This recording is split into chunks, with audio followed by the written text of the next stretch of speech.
Okay, we are back live just in the nick of time to catch the first game of the afternoon. And just as I was this morning, it's Will here, and now we've got Brian, Mr. Chess Bunzo himself, Garnett. Hey Brian, thanks for hopping aboard with me for the afternoon session. I'm excited. Yeah, I'm excited as well. How was the morning stream? The morning stream was a lot of fun. Heidi went 1-3, but the one, which we saw just before lunch, was quite the valiant comeback on her part. So hopefully she'll Mhm. be energized from that and be able to carry it forward this afternoon. Of course, she has the UV combination in hand, which is not. Oh, and This she's is going. quite vital. She's going. Wait a second. Oh, Um, Maybe the timers are reversed. Okay, I guess I'll fix that. It certainly looked like she went first, and she was supposed to go first. Okay, we'll flip the timers back. No problem. That's an easy fix. Or wait, no, it was right. Was it? No, it was wrong. Okay, they're playing too fast. yeah, All I'll right. try to get the plays here. Okay, now the timers are switched where they're supposed to be. So I think yeah, they grabbed the phone timer probably so that somebody had a phone during lunch, and then when they put the timer back down, it must be upside down. So I think we're all set now. So Heidi playing Venom to open, that looked pretty good to me, and then Vera playing Fight through the eye, which certainly looks like she must have had all consonants or something like that, which is unideal. So now we're caught up. Timer's on the correct side. Score is mostly right, though I just need. Oh boy. Oh no.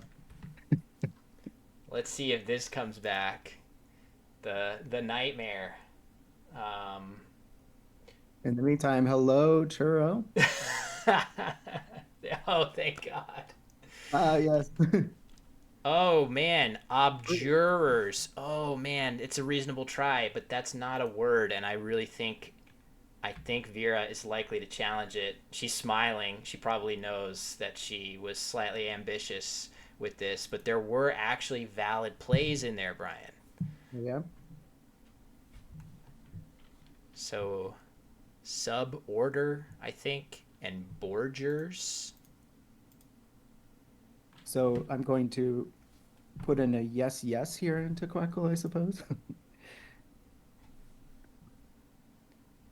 Yeah, this would be the yes and no situation. Unfortunately, not likely to be playing out here over the board. And it's going to come off. So I just wonder. I feel like Vera is almost certainly playing through that E, and then Heidi's not going to get another crack at getting to play her valid words there. So this is, that's obdure is a word, OBDRUE, and I'm sure there are many, many words that look exactly like that, but big swing. We'll see if Vera can take advantage. But I mean, Heidi has an S and decent tiles and should be able to rebound. If you're going to play a phony, doing it early is usually a decent time to do it and still, you know, have the whole game ahead of you, I suppose. She was trying to put birdos for the name of her stream. Heroin to birdos. Yes. Let's see what the play is here. All right, so she's going to get another chance if she sees Hmm. her eight-letter words through the E. I'm going to guess that she is not going to pull the trigger on another play through that E. I wonder what she will play. Maybe, Brian, a word that I. Oh, Uh-oh. That doesn't start with I B. think she's just going for obdure. Oh, okay. Probably. I think she's not going to risk putting any hooks on this. Okay. Okay, so that's valid. I wonder if maybe this gets challenged too, just for the hell of it. If the R hook was Um,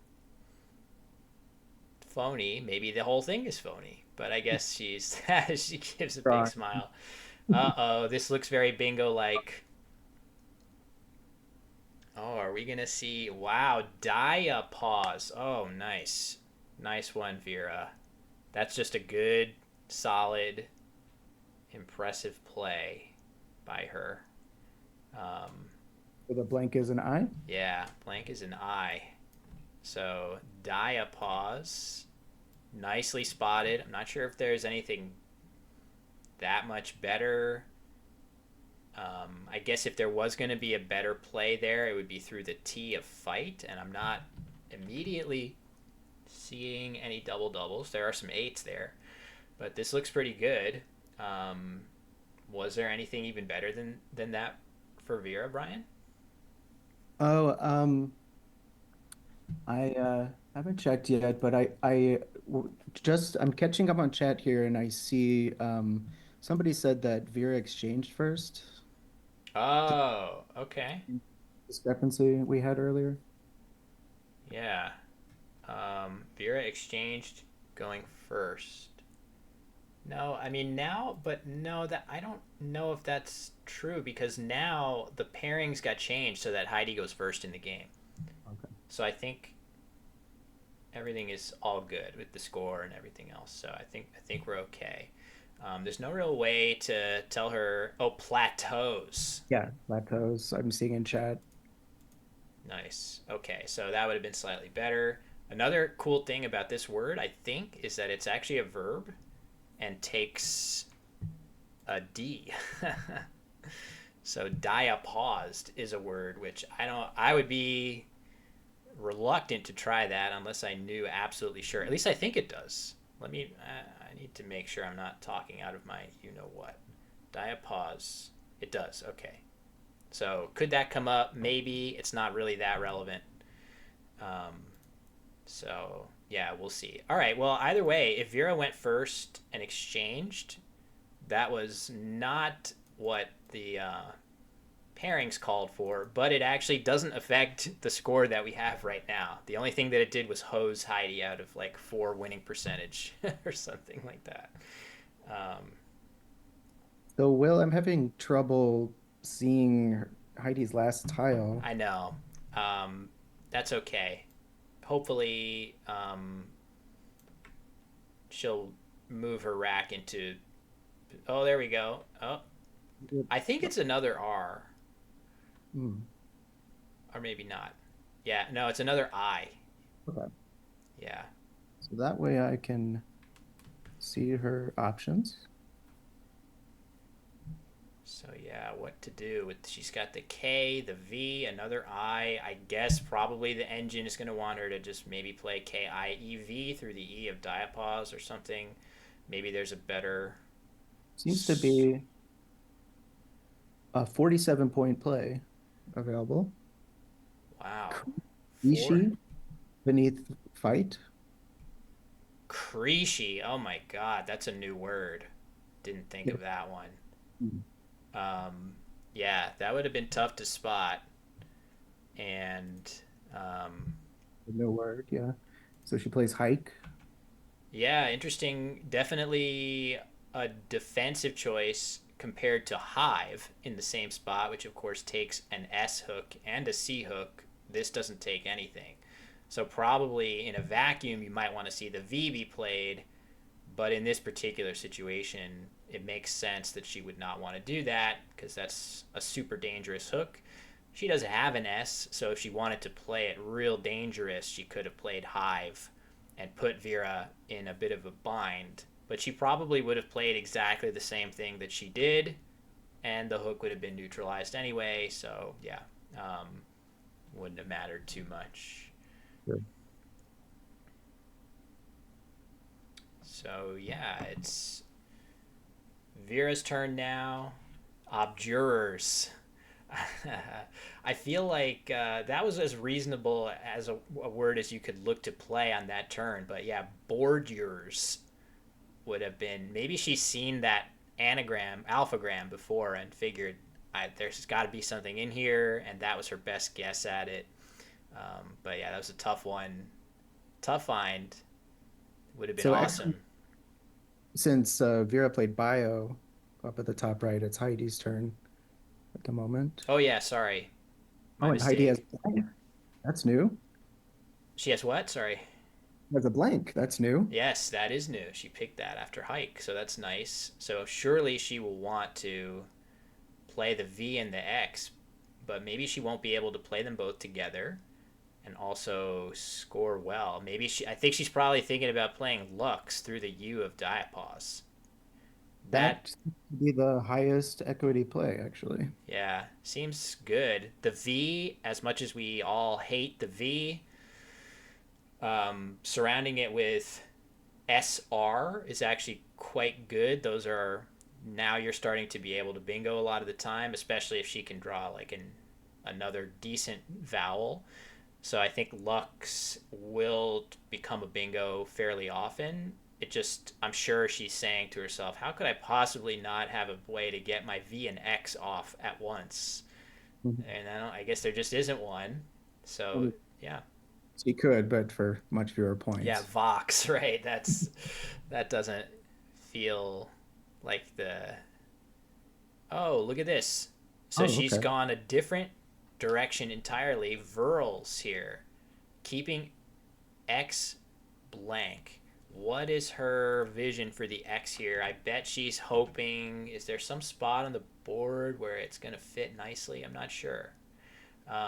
But it seemed like she was so close to playing Lux, which I do think we liked a little bit, just because the X and the blank are both very good tiles, but they're sort of at cross purposes. With the X good for scoring with short words, and the blank, of course, we like to bingo with. So let's see. Ooh, this is a promising start to her draw, though.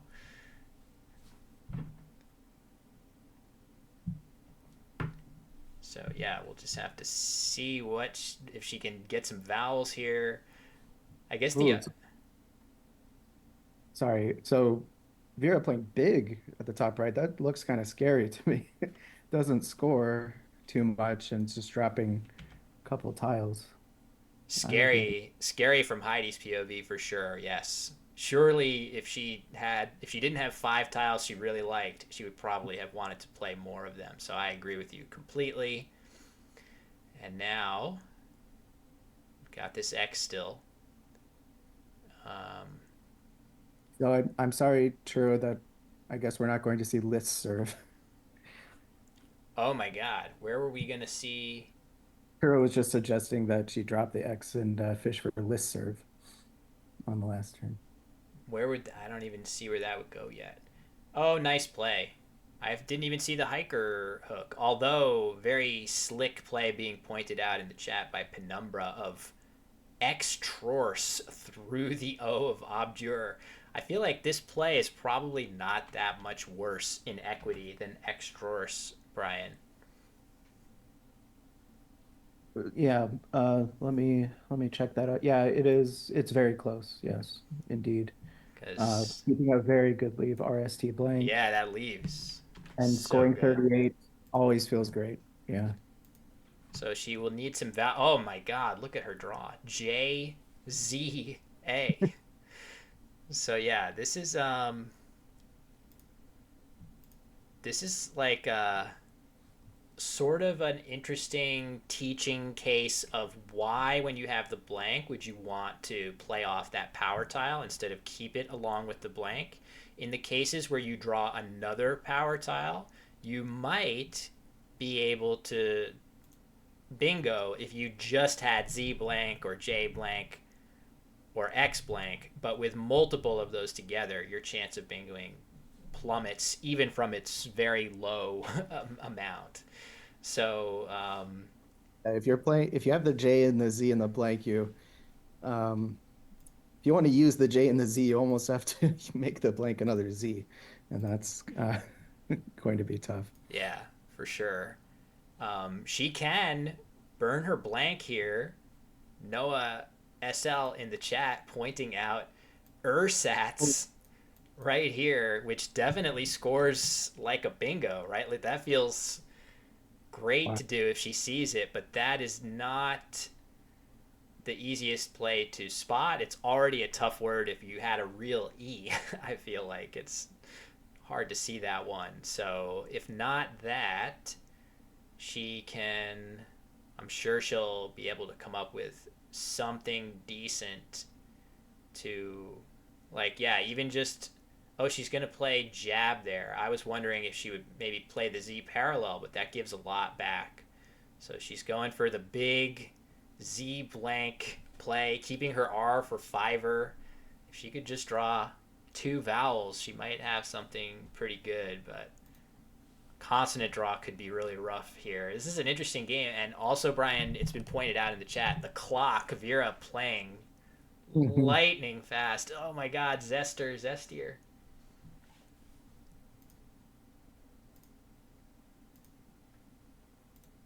I'm sure she'll be able to.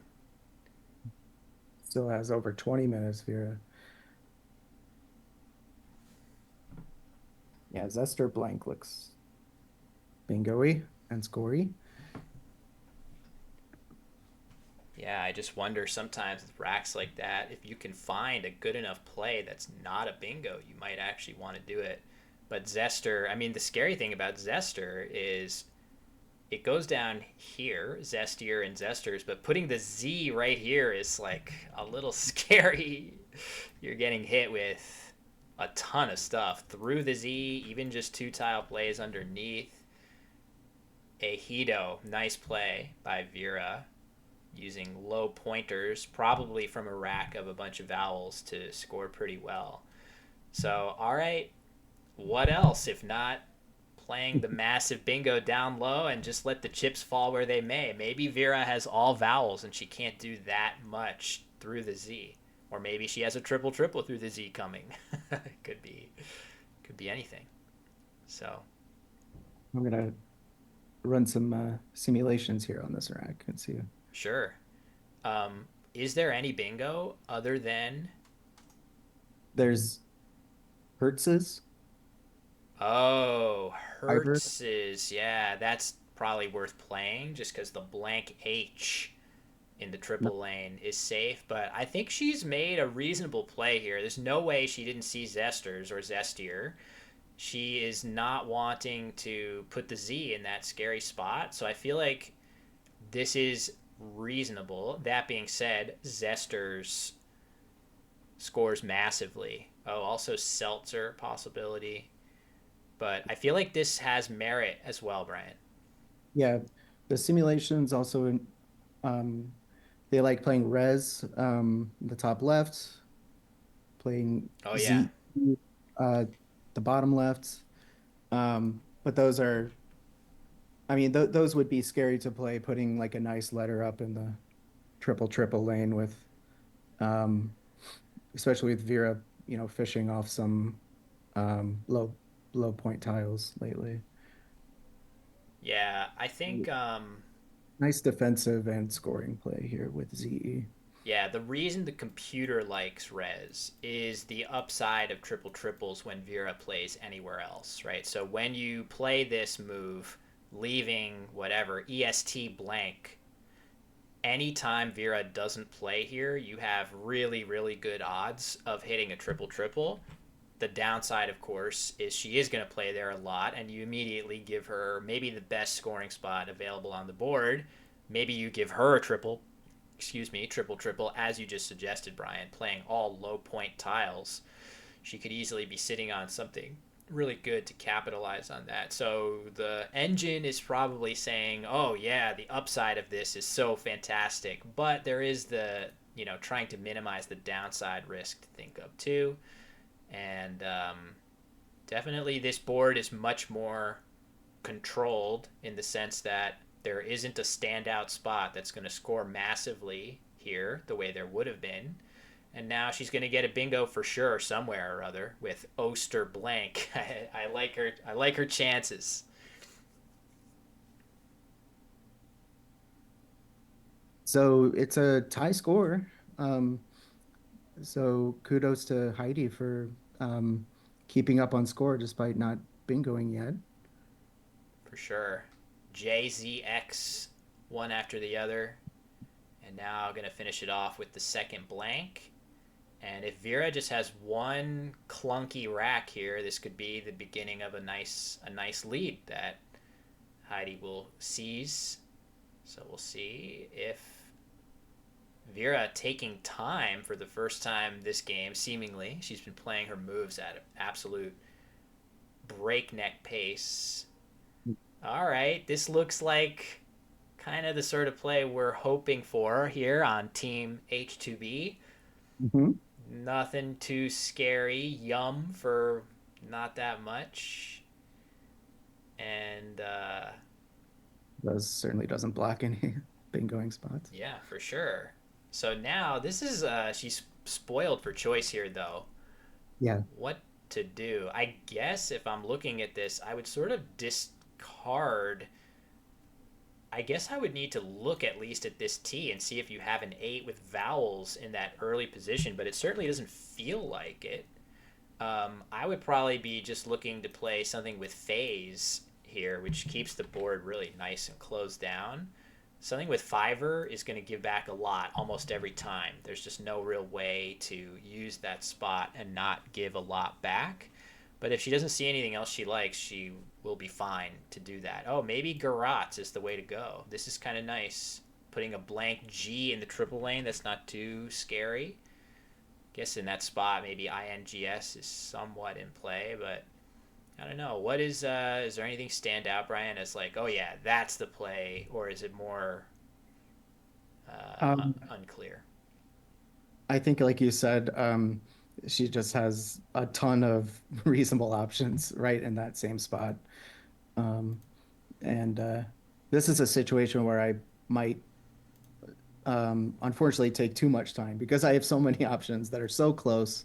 I just need to pick one and move on and not, eat away precious time that I'll need later in the game. So hopefully Heidi will just pick one of these options sooner rather than later. I think, like you said, Garrett's was uh, the simulations like borates in that same. Yeah, that's probably slightly better just because you still do have, not only can you get hit with INGS, you can just get hit with ING words that are not triple triples or even not even bingos. So the idea being, if you could just change, I mean, you said borate, so you're just flipping the A and the O and putting a B here. The B is next to impossible to play through as a triple triple. You would really want to see the B be one square up if you had any chance of bingoing with like an able word there. So putting the B there with borates, I can see why the sim likes it. It just has much lower downside risk. Playing through a B is not easy to do. So, all Yeah, right, there we go though. that makes sense. It's very close though. Osetra's is now at the top. That gives her about a 73% chance of winning the rest of the game, but Garrett's, as she played, still gives her a 70% chance of winning. So, Yeah, hair splitting for sure. All right, she's moved the tiles so we can mostly see him there. Maybe I can actually improve this. In fact, I think I'm not really. Um, but we can see most of it. There we go. Okay, mhm. so Promising two A's though. yeah, so the thing about this is if this spot doesn't get taken, and maybe Vera doesn't have the right tiles to underlap, but I feel like this is pretty playable under here. Oh, she's going to play loop. That could have been a lot worse, Brian. Yeah, that we're happy to see that on Team H2B. Yeah, that could have been worse. So if loop had not been played, I was going to say, even though Heidi has drawn pretty good bingo tiles again, I would have been tempted to play something like DATOS, just scoring a ton, underlapping there, getting all those extra points for the overlaps. That's no longer possible. So, because of that, because she has such good bingo tiles, I would definitely be thinking, how can I get rid of one of my two A's and my O and whatever other consonants I need to score a decent number of points and move In on, fact, right? Like that feels like the yeah. goal in In fact, her. her top equity plays are doing exactly that, just dumping the O and the A. Oat, Zoa, Anoa, but she's going with Dotage. Yep, playing more, a little further through that G, not wanting to leave anything to chance that maybe Vera has a good play to that G. I appreciate that play just because if you look at the board now, where there's no S's left. One, two, three. Is there? Oh, maybe there is one. If I'm not seeing, yeah, okay, there's one. So one S left for phase. That's it, and loop.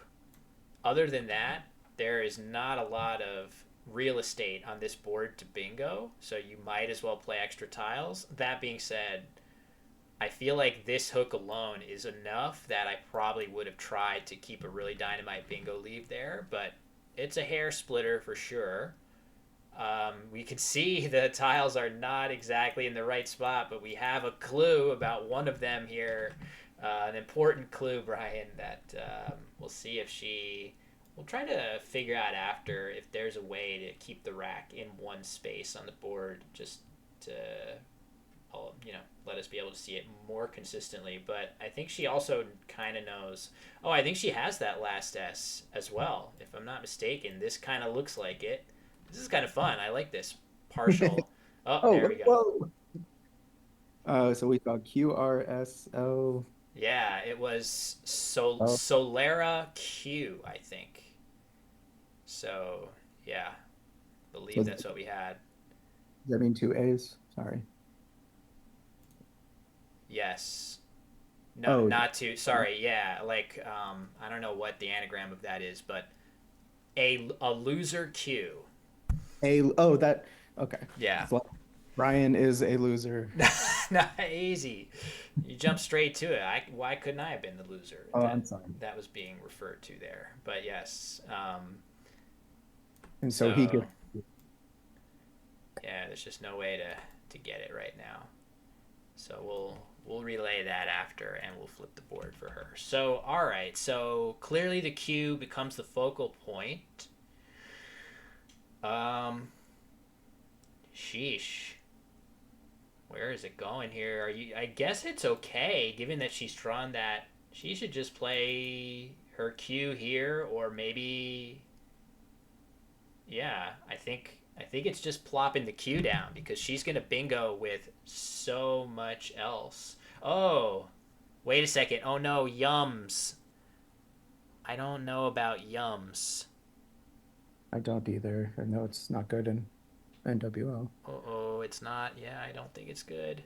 Vera challenged it. Oh no. Okay, so that I totally get the instinct there. If Yums is valid, this looks great because you get so many extra points for the Q. So it has made total sense from that perspective. Also, yummies. I remember learning this the hard way that yums is not good, but yummies is good. Why? Why is that the case?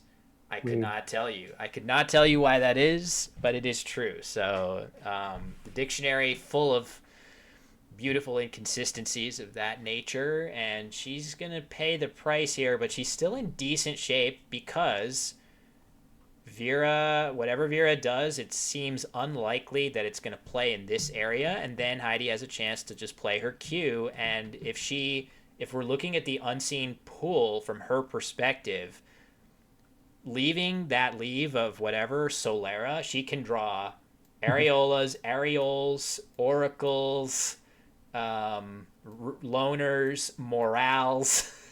So like Olestra, I suppose.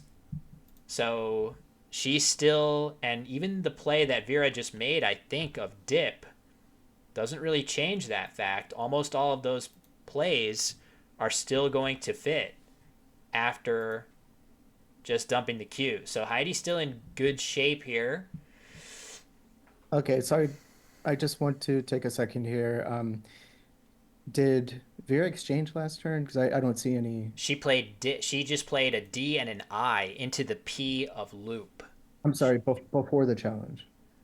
Oh, before Getting the caught up challenge, she. playing for the board. Oh, I. I didn't notice her exchange. So what the order of turns I thought was like dotage, yum. Oh, chin. She played chin. That's it. She played chin through the HI at the top of the board. Sorry about that. She Oh, played right, yeah. chin here. She played just a C and an N. Thank you. Um, yeah, that was it. Can't really see her tiles now. I know that's kind of tough. Sorry about that. To you, Brian, and to everyone watching. We can't really see. All right, what do we got here? Okay, as expected, she is bingoing here. So wait a second. Did Vera just play cat, or did Heidi play cat? I am now Well, Heidi had the queue, unless we have a camera on Vera's rack also. right. She played the Q just by itself. So somebody played just Oh, a T. So I think Vera played cat. Heidi drew an E and played Ariels. I believe that is the order of events here. all right. Bear with me, everyone.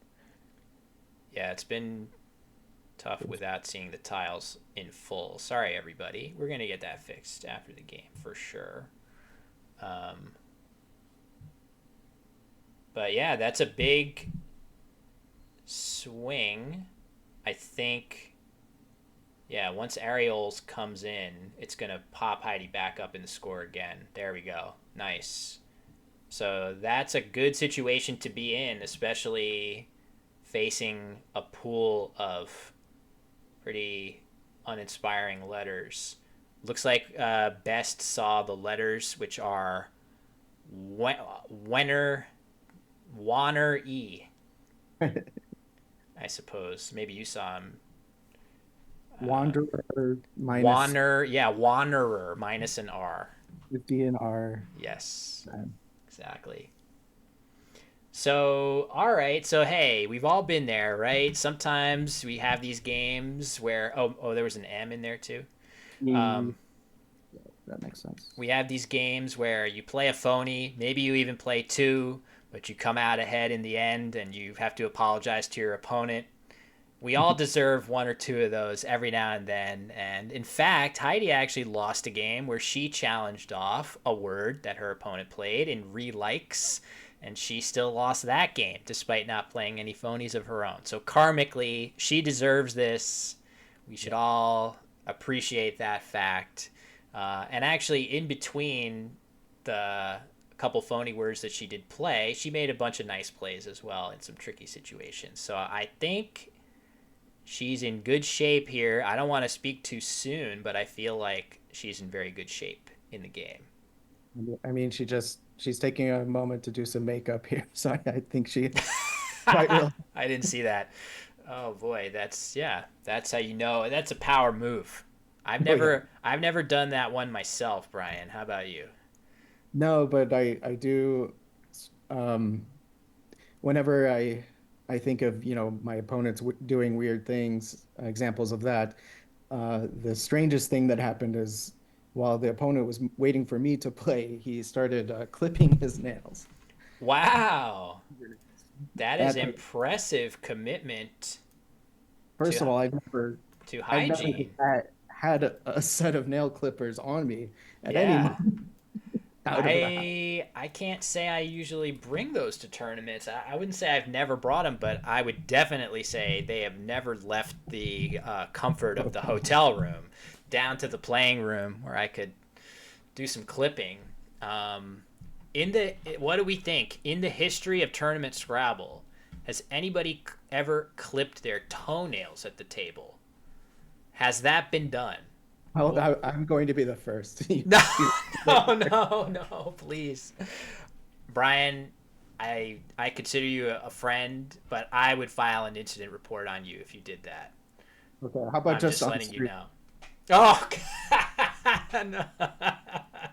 I mean, I could turn your camera off, but I probably wouldn't just because it would be hilarious. It would be very clippable if you. Oh my God, pun intended. Jeez.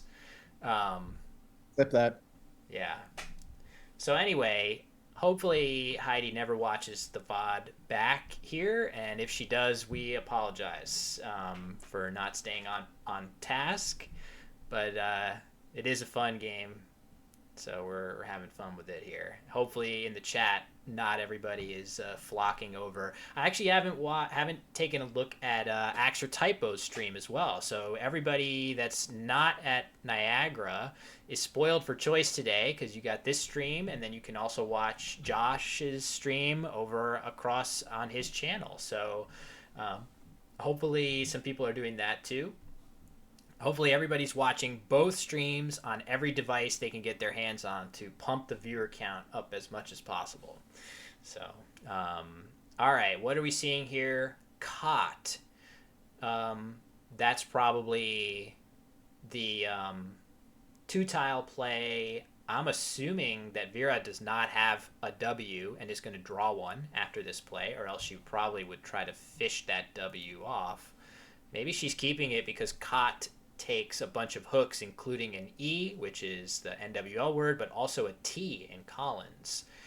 So maybe this is a little easier to use, but I fully expect Heidi to hook this with an E and neutralize the lane, whatever that is, with a word she's super, super sure of. And that should probably do it, Brian. Yeah. Yeah, here it comes. Great game by Heidi. A new? This seems like I'm just trying to imagine what could possibly be a threat from her perspective, and she is quite confidently ascertaining probably nothing. So, all right, there we go. We'll see what she's drawn. This final tile in the bag, what that is. Looks like it's going to be a G. Meng on the rack there. So, see if we get an update on.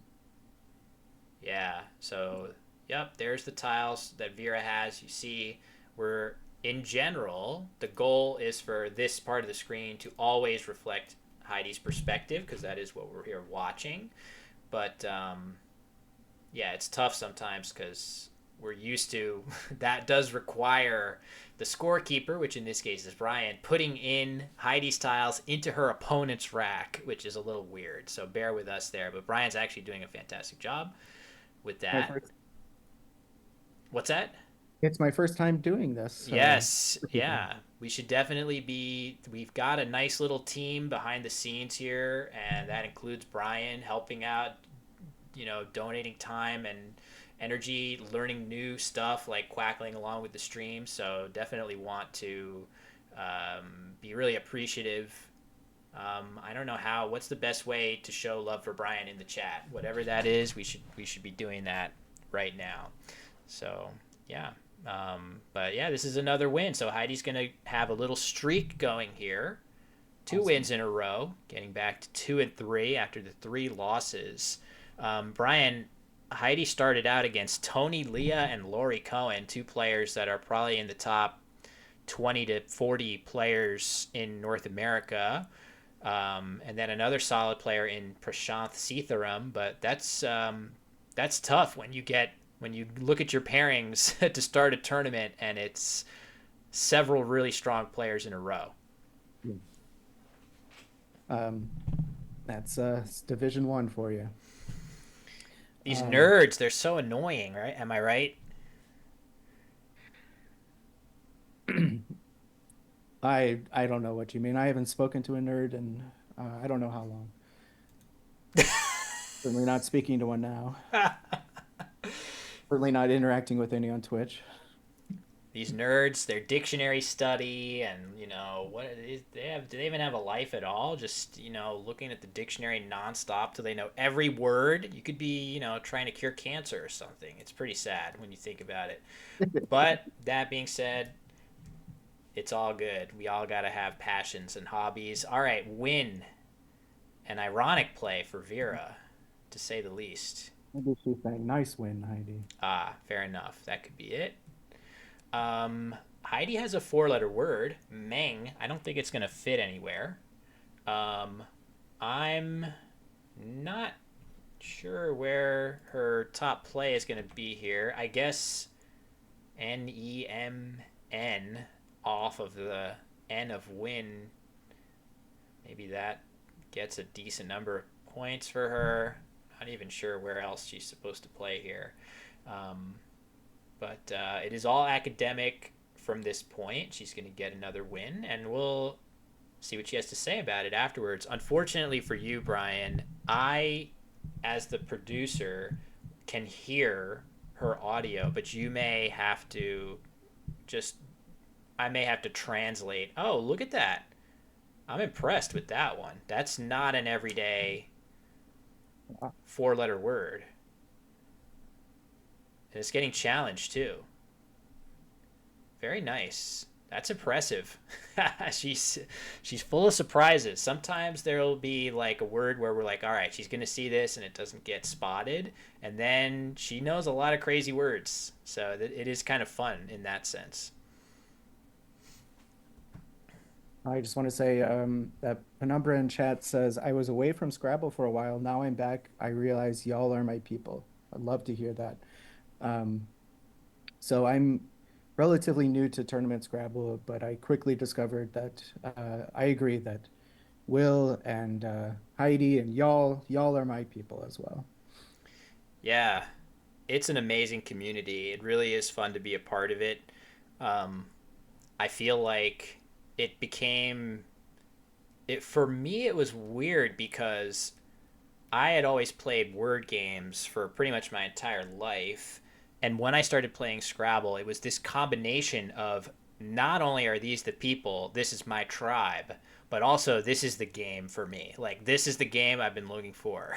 So it was that beautiful combo, which, it's hard to beat. So usually what we're going to do now is we have the ability to hear the audio here, and we can hear what the two players have to say. It looks like they're verifying the score, but I'm going to unmute. You're not going to hear it, Brian, unfortunately, but let's hear what they're saying. There's laughter happening here. 3, 23, yeah. Oh, sorry, I was 408, looking at that as an 8. Okay, sorry. 408, and 324. 408. And 324? Yeah. Yeah, sorry about that. But I'm sorry, but is the Okay, game ready? over? Yep. Yes. Oh my God. Doesn't she need to play her G? I was think reading Vera. my 8 because I scribbled over the last Oh, you don't lose a number. turn when you challenge. I'm sorry. Yeah, Vera challenged, gave Heidi 5 more, and then. Oh, no, they're verifying the score. You're totally right. The game is not over. You're so right. The game is not over. Troop. Is this an But outplay? I'm going to have to ask a noob question here. Yeah, How to add the 5 points? exactly.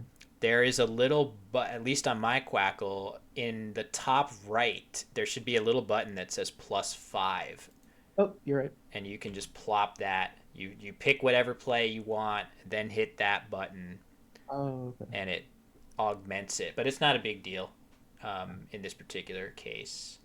So, all right, now she's got that last tile. Down it's gonna come. Wait, Ugh. she that's a phony?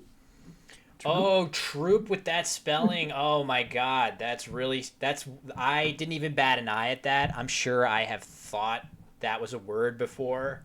It's Yeah, but not. yes, no. Yeah, it's not. So Vera getting away with a fast one there. Okay, interesting. So no, it is not good in Collins Churro. That is just a stone cold phony, and Heidi is like, whatever, I don't even care. And it is very plausible. I might not bat an eye at that, frankly, and that is very disturbing for me, Brian, to think about that. It's just yeah, I suppose phoning in this dictionary is very, very risky. Yeah, I mean, in the dictionary is one thing, but yeah, the challenge rule, right? In the dictionary, which That's is what synonymous with the challenge rule. Yeah, totally. Just rules lawyering you there. But yes, it's totally um, in the 5 point challenge. You better pick a good one if you want it to stay on the board. But yeah, troop. I guess it just has the e at the end as our normal word, like a comedy troupe or a troupe of clowns. What are other things that can be a troupe? with that with the spelling with the e at the end, Yeah, just performers. yeah, just performers. Cool. All right. Well, another nice win. Brian, if you can, for the Quackle file, you can save it wherever on Dropbox or somewhere, just so we have it for posterity. Like I think when it asks you to, Oh, so we played UG. Okay. yeah, she played UG, and when the game is over, you can go to save it as whatever game 5 versus Vera on Dropbox, and then open a new one when it comes time to do the next game and do the whole procedure all over again. That way we have them for posterity, if that makes sense. Does that make sense?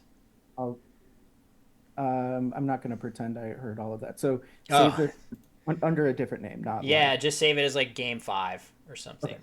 And then when it comes time to start game 6, open a new one and save over the live game that we've been doing. So that should be all good. All right, let's see if what's happening with this audio here. Oh, all right. So now we're hearing Heidi. She put in her headset, so we're hearing, and I think can give us a sign you can hear us. Hello, I can hear you. Oh. Ah, there we go. Hi, Brian. Oh, Thank she you said hi, again for Brian. being She awesome. said, "Yep." So she says, "Hi, Brian," and I didn't catch the rest of what she said, but nice win, 2 in a row.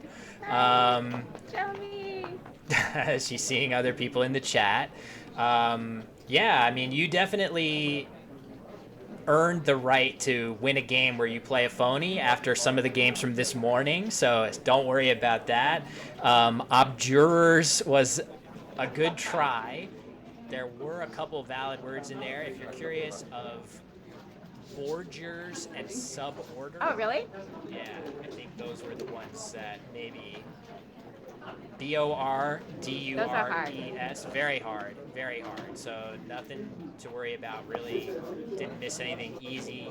But then you were in that classic situation where you were having to deal with the blank, but also the Z and the J and the X all finding their way onto your rack together, which was kind of a... was that annoying, or were you like, oh, I like this? Didn't bother me. Fair enough. Oh, I'm getting a Will, you are too quiet. I should be able to fix that a little bit. Yeah, so now you've won 2. Let's see. Your next opponent is Winter. Oh my goodness. Heidi versus Winter. That's going to be a fun matchup for sure. Nice. So it looks like you go first against Winter, and you have a chance to get a great win. Oh, yeah? So one procedural thing, for much of the game, Filling out my sheet.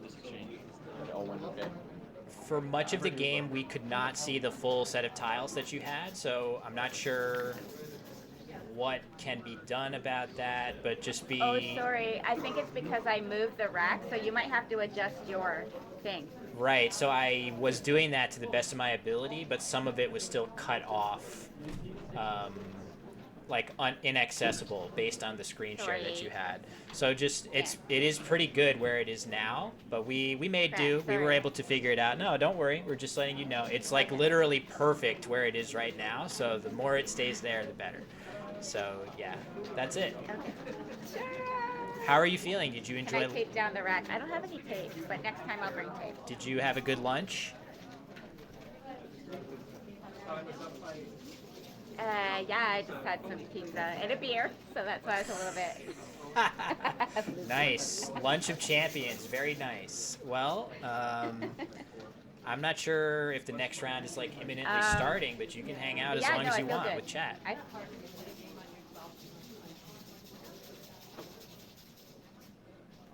Yeah, I'm super happy. I'm just so happy that you guys are all here and that I have so much support. It is our pleasure. This is a lot of fun. Hopefully this becomes more of a staple and we do this more with lots of different people, yourself included. Hopefully this will be like a common occurrence. I think it's a lot of fun for people who are not at these tournaments to have a great way to feel involved. So it's our pleasure. Yeah, Brian, I'm going to Brian be and I and doing Jason. some commentary for another tournament, UK tournament, no, Australian tournament, in a couple weeks. Oh, that's awesome. I didn't actually know that. That's fantastic to hear. So, is it Yeah. the New Zealand one? Well, it just sort of came about. So.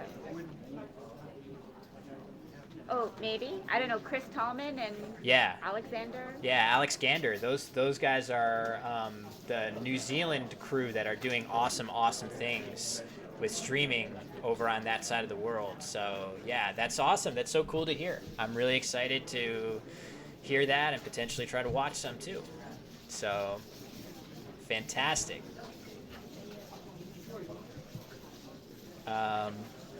Yeah, so all right. Did you want to take a break before your next game with Winter, who is 1-4, surprisingly? Actually, I should go to the bathroom.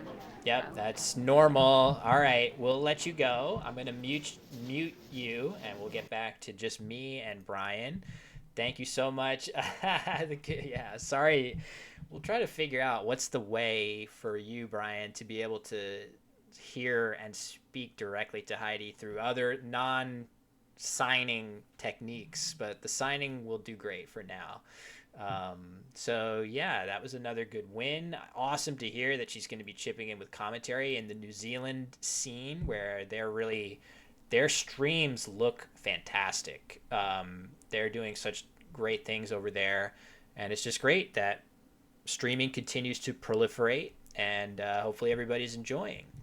So yeah, I'll get this. So hold on, Heidi's not 1-4; she's 2-3. Winter is 1-4. I'm not going to put in Winter Zijuku or whatever. You know how he does that, Brian? Sorry, no. Winter, for the purposes of certain programs, you need to have a last name. So if you were to look at let me pin the standings again. So CSW standings are here. I'm going to pin this comment. And if you look at the standings, actually, we can cut to the standings. This is the beauty of this. So you can see Winter down in the lower left corner. He has a last name because apparently Tish demands that he have a last name. So he, as his last name, it's ZXQKJ, which is I've been used to seeing that for many years. But of course, Winter going by just the single name. Hopefully he's had some Starbucks at some point over the course of his trip. But yeah, that's going to be a tough opponent for Heidi for sure. You can see the rating gap. It's pretty extreme, 400 points. But she can hang with anybody if she just plays her game, draws the right tiles, and isn't presented with any word knowledge minefields, which can happen to anyone. Yeah, I have the fullest confidence in her that she could win this game. Yeah, for sure. So she is off on a break right now. We just saw, she's already, no, she's not. She's still here. We gotta let her, either that was the fastest bathroom break in recorded history, or she is not yet heading off on her break. So, yeah, I'm going to just take a peek at what things are looking like over at Extra Typo's stream, because that is really cool that I don't know if we've ever really had the option of 2 streams to watch at once, which is very, very cool. So spoiled for choice. That would be awesome for that to be a regular thing. But really, Brian, the inspiration for this, as I might have told you during one of our pre-stream conversations, is, you being none other than Chess Bunzo himself, must be familiar that this is kind of standard in chess, I feel. When a big chess creator goes out to a big tournament, they're often able to get some other members of the, streaming community or just the chess community in general to do this sort of live coverage of their events. And of course, the games are different. The camera angles that you need are a little bit different, and the online tools that we can use to record the game in progress are a little bit different. But I feel like that format of content, I really enjoy it every time I run across it. Yeah. Especially in this case with um, Heidi not being at the very top, um, her play could be more accessible to, newer players, since she doesn't know these maybe very obscure and very improbable uh, words. Um, I find that it could be nice to um, yeah, watch play that's just a little bit more accessible using words that you're more likely to know as a less experienced Scrabble player. Uh, but still seeing some, you know, nice strategic defensive plays at the same time. Yeah, couldn't couldn't agree more with that. I do agree that a lot of our offerings right now are maybe, I mean, it makes sense, right? We're still kind of working on building up our ability to broadcast content successfully, get an audience for that content that sort of warrants having multiple options, right? So when you have enough eyeballs, and it looks like we're going to start. I don't know if she actually got her break that she wanted. So I guess they're just going to dive into the next game. And who's going first? Heidi's going first. So, but yeah, I feel like it has made sense historically to default to board one because you're showing the best players and people want to watch those elite grandmasters. But for a really healthy ecosystem of content, you gotta have more than that, right? It's not a mistake that a lot of the big chess streamers are not necessarily the grandmaster players. It's people who play a fun style and play a style that's fun to watch. And you got to remember that a game between evenly matched players is likely to be just as exciting as the game between the grandmasters as well. So I definitely feel like as long as you're getting mostly even games, it's going to be fun to watch. It doesn't there's going to be a lot, as you said, even at a slightly lower level in the rating system, the players are doing fantastic things on a regular basis, making epic plays. All those things are happening. So, yeah, definitely on the other hand, not a lot of fantastic things are going to be happening here to start this Yeah, game. not having fun entering her rack just now. Yeah, Uh, but yeah, to add to my point, I find that watching Heidi's game, since she's at a rating level closer to mine, it's actually more educational for a player like me than watching, say, Jason Keller or Josh Sokol up at the very top sometimes because um, for instance, with her play where she had Borgers, that's a word that I don't know and I'm not going to find. So then the question is like, okay, so I don't see that one kind of obscure bingo that can play. What do I do instead? You know, yeah, and what she did was play what Abdur there for a decent score and good leave, since she didn't have that bingo available to her. Um, we got a big raid with Joe Adultman raiding with 26 viewers. yeah. I Uh, saw that. Thank you so much, Joe. Really appreciate the raid.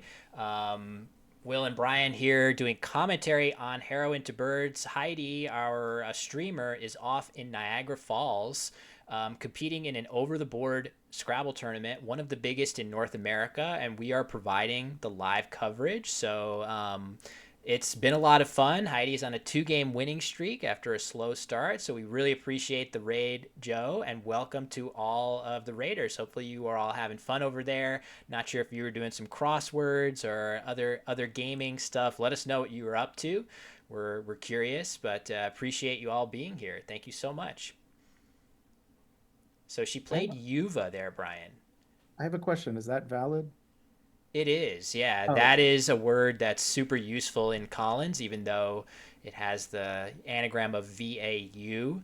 But this one, she's playing it in the way that doesn't slot a vowel next to a double letter score, so that is slightly more defensive, but it does take an E hook, which is kind of scary. Juve is valid. Let me get the board flipped there. So neither player, I feel like if Winter had an E, we might be apt to have seen him try to play it here. So it's possible that neither player has an E.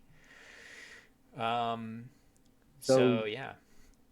Okay, so I just thanks for answering that question. It meant I needed to change the dictionary in the settings. Oh, okay.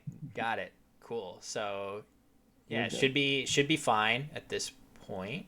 So actually, I don't see this. If you've saved the file, Brian, make sure you again resave it over livegame.gcg on Dropbox, because I don't see the scores updating just yet. But maybe we will get them. So play of Oba, looking decent. Ooh, there. Okay, there it is. Perfect. We got it in. So a nice draw there. So Oba is the play to sort of balance her tiles. Let's see if Winter. Oh boy. Sidecar. Nice. First bingo to Winter here. That's going to score a ton, hitting both double word scores in one go. So that is definitely going to pack quite a punch, as you can see. Yeah, 97 points there. Ouch. That was a stinger. But Brian, Heidi has some good stuff. She can definitely play off an H if she doesn't find a bingo, and then bingo next turn. There's a couple good spots for it. Yeah, I'm seeing that I next to sidecar, the A next to the A in sidecar. She could easily score 30. Yeah, just the H in either spot here is going to get you that 30-ish point number. Is air horns good in Collins? Amazingly, that word feels like, how is it not good? Good find though. I can't believe it's not, but it somehow isn't. I have somewhere on my computer, I have an air horn sound effect, but I'm going to restrain myself from going to find it right now, unless people really want it. Oh, you have one? Boo, boo, boo, boo, you know? Yeah, sorry. I almost cut you off there earlier, but yeah, she has no bingos available here. So somewhat, yeah, so that might be kind of a time suck, unfortunately. That's brutal. No bingos here. This looks so nice with these nice 3 consonants, 3 vowels, a couple decent tiles to play through. I guess the real problem is that the tiles to play through are already on her rack. So if you could just put like an S or some other letter here, a D, you would see hoarding. You would definitely see ing bingos a lot of the time. An S, like I said, orange-ish. But yeah, you're right. This is definitely a time suck. I think the one thing you could say if you're in her shoes is that an H play that keeps the blank is likely to be roughly as good as any bingo that you can play. So maybe you can sort of say, well, I can't find a bingo after a minute or two. My H parallel plays are going to still be pretty good. They can't be that much worse than the bingos that I would have here. And maybe that's how you see her get out of using so much time. It appears we might have an ad break in a second, so if you want to avoid that, consider subbing to the lovely heroine to birds. Yeah, I think she's going to try to stream more. Uh-oh. Oh, my God. No. This is so reasonable. What a nice find. I mean, this is like, it's not in the dictionary, which is so unfair.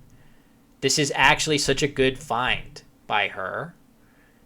And it's so unfair that it's not valid. And Winter is going to challenge it. Yeah, he challenges it. Oh, man, that sucks. She's just going to be like, are you kidding me? How? How is this not in there? But it's not. That's so annoying, Brian.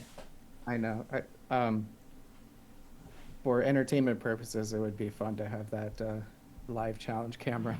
But to see what's her reaction, right? Ouch. So go ahead and put a yes into Quackle here. Yeah. She shrugs as if to say, what am I supposed to do? How am I supposed to not play this? Right? Yeah, we're all with you, Heidi. Yeah, brutal.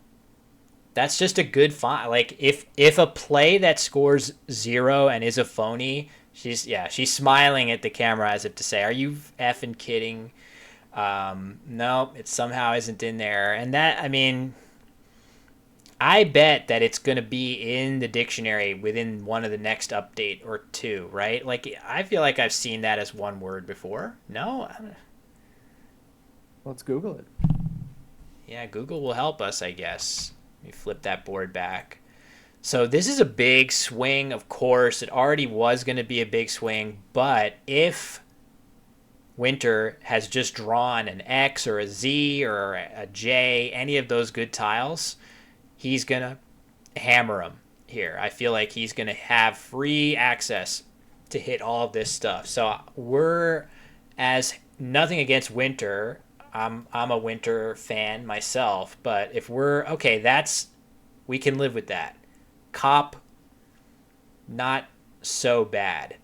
Actually, Cop does now put an H hook on the board. So is it possible that now Heidi has any 7-letter words that didn't formerly play? Could any of them play now? Maybe she should play, Brian, what about this? She could play air horn and cough. Just kidding. You had me.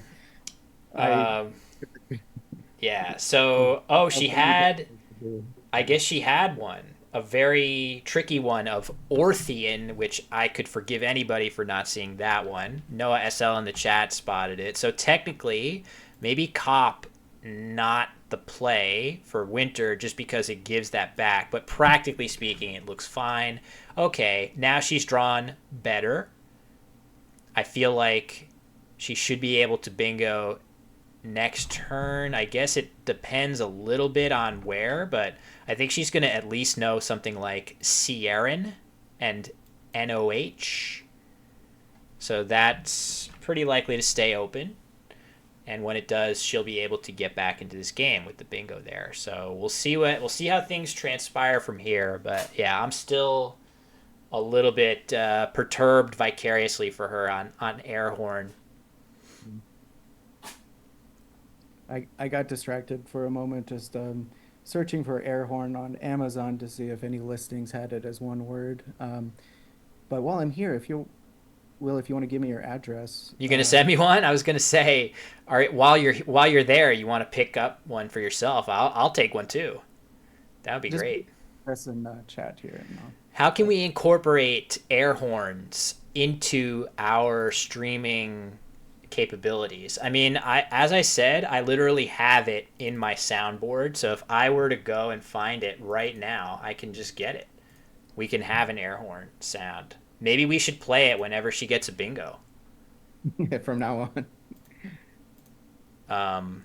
Or should we play it for phony bingos? Oh, wait, it's not this program. What is this one? So it's Winter to play. Winter is.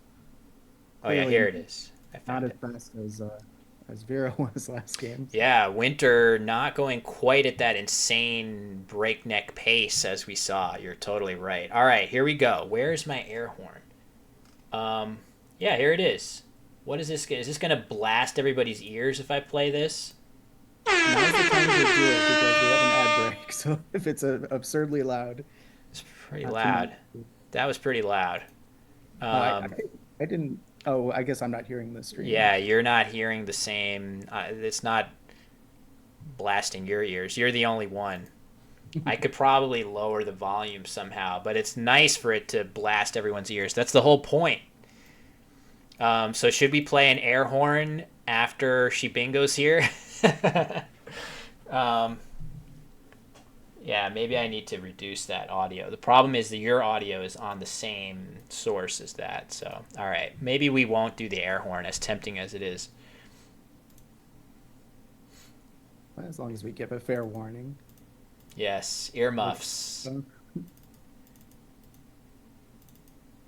Okay, so she is pretty certain to bingo here. I feel like she saw refrain, or it was almost about to line up refrain, and that would play with NOH. Macer is also a word that I feel like she's going to know, but we'll see. So it's just a matter of where is she going to play this. I'm sure I mean, the thing is, at this score, I wouldn't necessarily balk at creating volatility, because even after she bingos, she's going to need a little more volatility and openness on the board. So maybe this is the right place to do it, because now you have a lane here that ends in a bunch of tiles, such as D, ED, bingos will play there. And then you have stuff, you have stuff in a bunch of different locations on the board that makes sense. And I guess if Winter doesn't have a bingo, he's probably playing through this E, and that's going to open even more space on the board. So good board to come back on, and we're just going to have to see what her draw is. I'll give a celebratory air horn for that bingo. It's loud as hell. All right, this looks good. Ooh. So Kiarados, Winter's surname is it is required by things like the standings application that need you to have two names, but Winter doesn't. That's not a real name as far as Winter is concerned. So if you look at the standings link right now, you'll see Winter in 22nd place, Winter Zijiku or whatever. That is not that's not an actual syntactic unit in any sense. So, all right, Winter plays je, but oh my god, Weezans. Oh. But she could.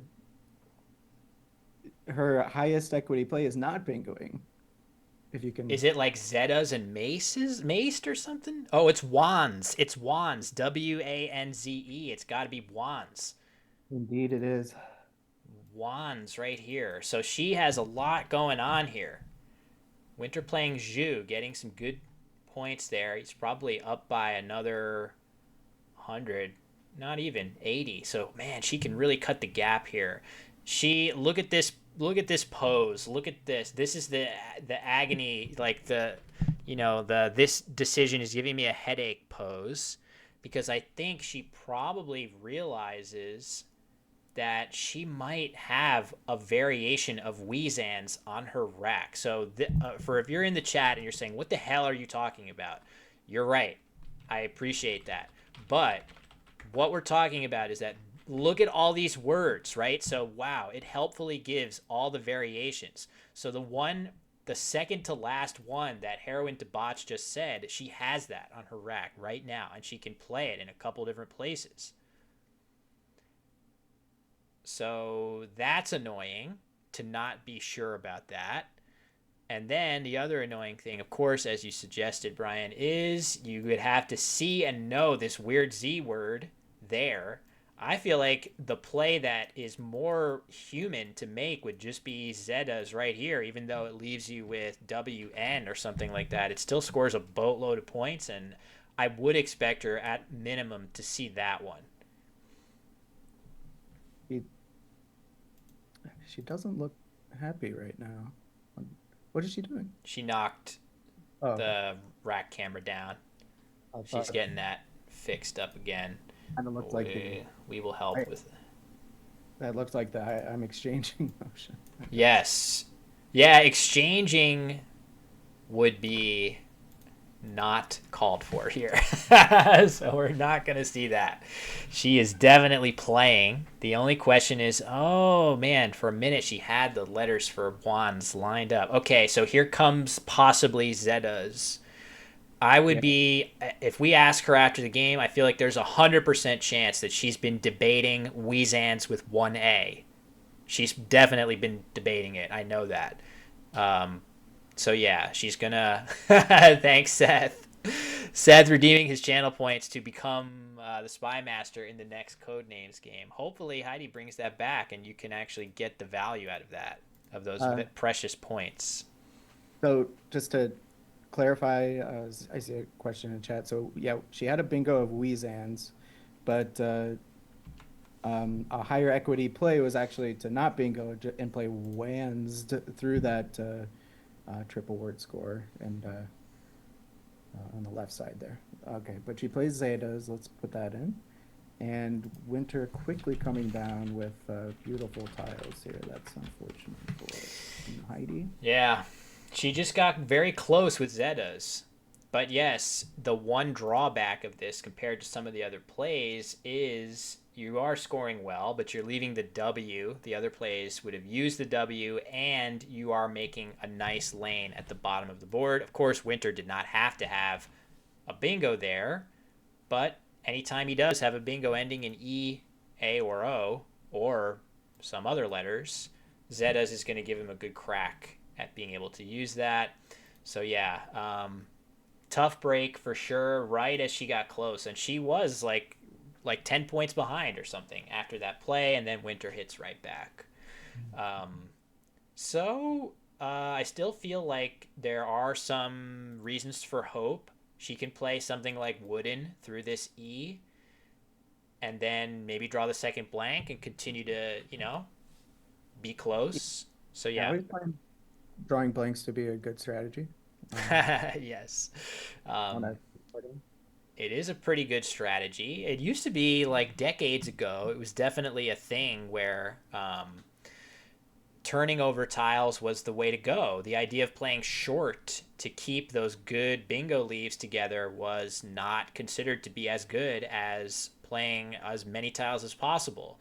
The reason being, everybody correctly drew a strong parallel between, if I draw both blanks, I usually win the game when that occurs. So why wouldn't I try to, make sure I'm drawing both blanks as often as possible? And to do that, I need to blow through tiles. But we now know that, yeah, as important as the blanks are, getting natural bingos is also a great way to win the game. So sometimes turning over tiles is the way to go. Other times you want to keep those really dynamite leaves together, even if they do not have a blank in them. And I think we are going to see Wooden. Is there anything else that jumps out, Brian, as like this feels like it's got to be right to me?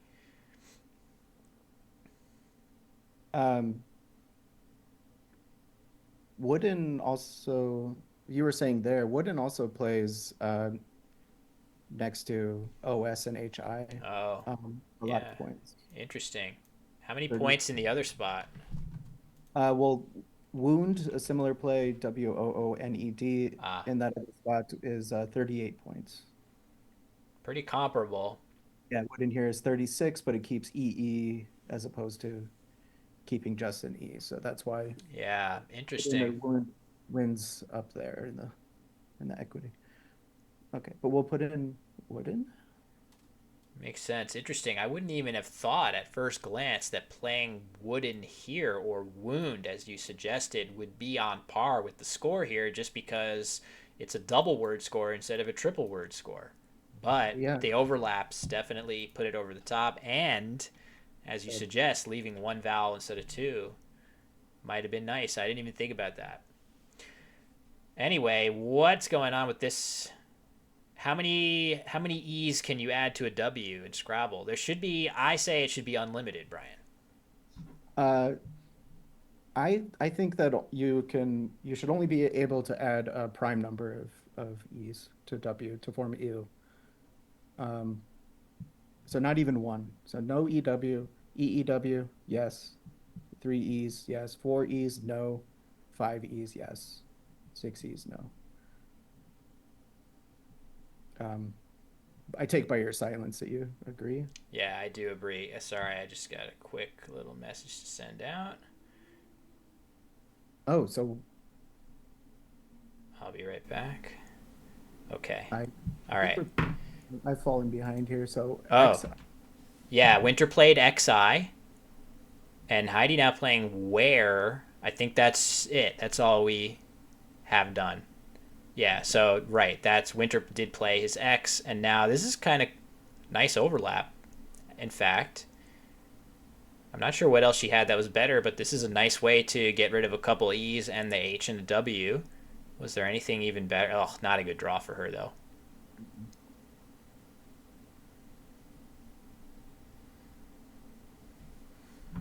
So, yeah. Not sure what Winter's going to do. I feel like if I'm Winter, I'm thinking that this board is kind of shaping up nicely. Yeah, I was about to say, I'm thinking I want to maybe cover up this S of Zetas just because I can score well to the triple. And then my next target would probably be this, would be this line. Which line? Yeah, they spun the board so rudely right as I was drawing. Right here, this is a good sevens line. If I'm Winter, I'm trying to block this however I can. But he did well to score nicely in the lower corner with Jan here. Adam Logan thinks every word between BR and B with 7 R's should be legal. Each R makes it even colder. That's pretty cool. Love that idea. So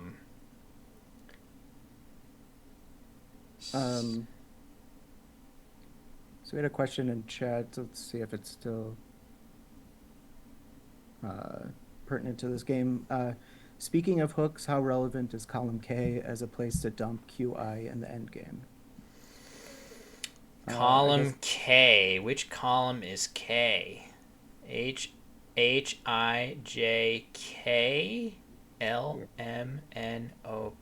K. I'm not. Yeah, I think it's column M. Yes, there it is. Yeah, so here, it is relevant. It's definitely relevant, but that being said, it is a ways away from the end game. So the Q also is going to play down here in this corner, for example. If you have QI, this spot is now, maybe that wasn't open at the time of the question, but now, if you are able to draw the Q, there's a lot of I's still left unplayed too, so odds are decent. If you draw the Q, you're going to have an I to go with it, and if you do, you're going to be in good shape. Oddly, I feel like Heidi, there is an argument to be made that maybe she wants to draw QI because playing it here, like if she were to play off some combo of this junk, right, FPB, she wants to play off as much of that as she can. If she does and she draws QI and the second blank, for example, that could be a great draw because then you get your big score here of 40 plus, and then you get your blank with the other bingo. So that might be a nice combo for her. Normally, you definitely do not want that Q, though. But there is an argument for it. So, yeah. We got 33 unseen tiles still for Heidi. Still some play left in this game. Down by about 80.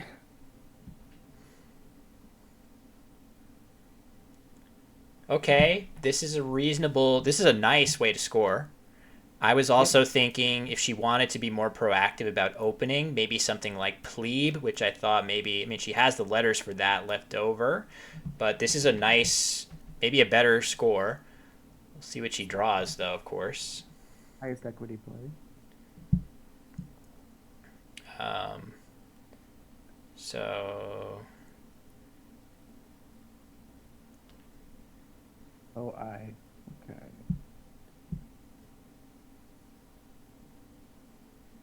All right, I'm going to be fully focused after this. I just got a work message. Okay, we got the bugs. So that gets rid of our academic discussion about QI playing there. Yeah, but cams, is cams? I think cam is not a noun. Heidi might not be batting an eye at this, but for some reason I feel like cam does not take an S. So if Winter played that, that's a big missed opportunity by her to not challenge. So it was Winter that played Vugs, right? Correct. Yeah, so that's tough because, oh man, it would have been so nice to challenge that off and force Winter to deal with Vugs again next turn. Yeah, that's tough. I mean, in her defense, why? Why would Cam's not be good? Why is Cam an adjective meaning from Shakespeare crooked or awry? I couldn't tell you. But all right, here comes Plebe. This is probably something that she was thinking with Tef is, well, if I don't draw anything better, I'll be able to play Plebe. And that keeps things nice and open. Second blank could definitely be a big deal here.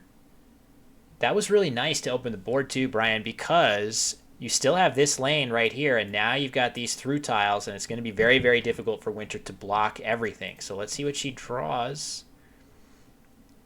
So, in this game situation, as Heidi, would you be leaning more towards the fishing off tiles, or playing off tiles, getting that turnover, to hope for that extra blank? Would you be leaning more towards that?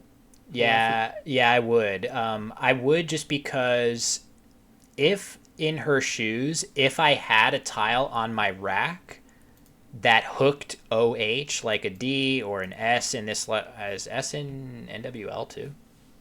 I think it's, yeah, it is. So a D, an S, anything, an N that plays here, I would consider playing fewer tiles and trying to draw a bingo there, but she didn't really have a letter like that. So without a letter that lets her play a 7-letter word here, she should definitely be shifting her focus to playing as many tiles as possible the way she did with Plebe, because what you really want is to get either the last S or the second blank or even the QI combination, because it's going to be so nice to just plop it down right here. So the Q, normally we hate it, but again, any situation, any rule of Scrabble can be broken depending on if there's a particular situation that you're facing. So I actually do think here the Q is a good tile to draw if you have an I along with it, because you're plopping down that easy scoring play. So yeah, I like turnover here because Q, S, blank are all so valuable and you don't have any of them. Churro in chat asks, why wouldn't she challenge Vugs Cams in 5-point unless she's 100% sure? Do you think she's just trusting her opponent too much? If Winter is making this play, risking a full turn in 5-point challenge, he must be sure that this is a valid play. Could that be what she's thinking?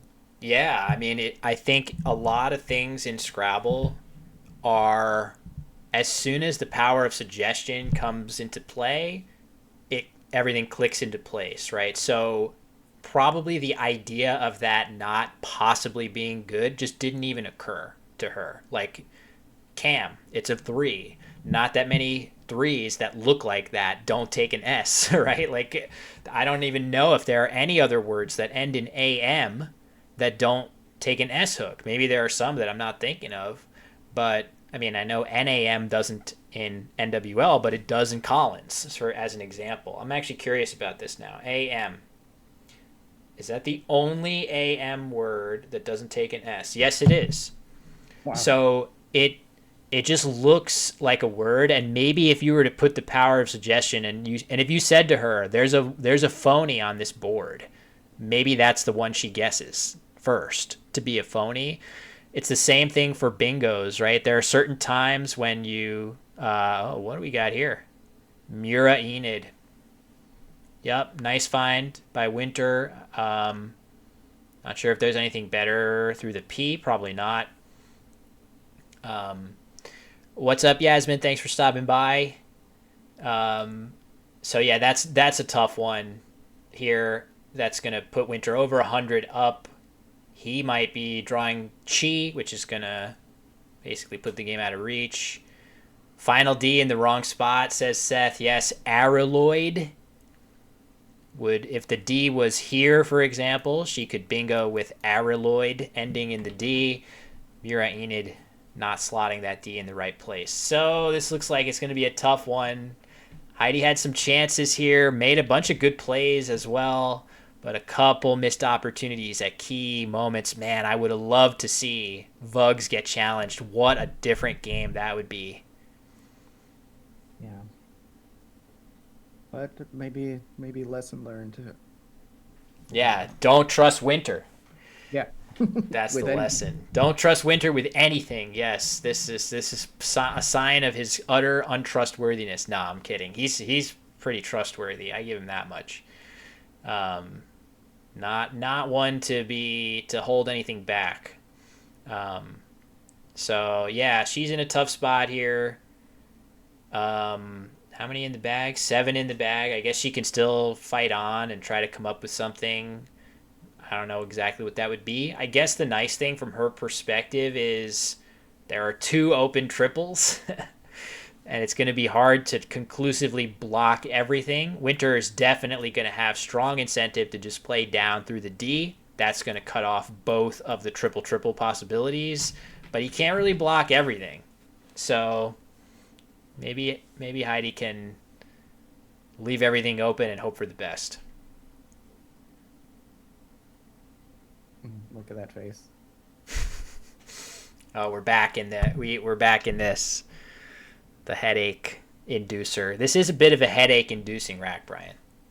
Yeah. I'm feeling it over here.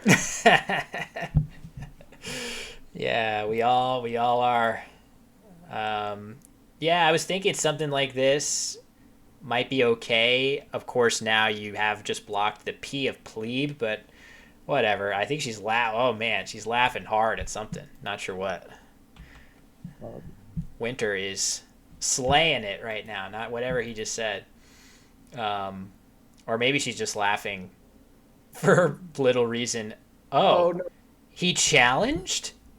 Okay. That's interesting. All right. Enjoy an extra 5 points for Heidi. Oh, get that again. Churro says the one time I played Winter, he tried to play UFO against me in NWL. I started laughing when he hit his clock. Yeah, that's one where if you're an NWL player, that word is not going to fly. Seth says Winter hit me with hickey once with a Y. That's a really good phony. That's tough. Is that word hickey? That word is really... Has hickeyer ever been good? Did they get rid of it? Now I'm confused. Anyway, 5 extra points for Heidi. Probably not gonna matter super much. She might draw the Q here, which would be,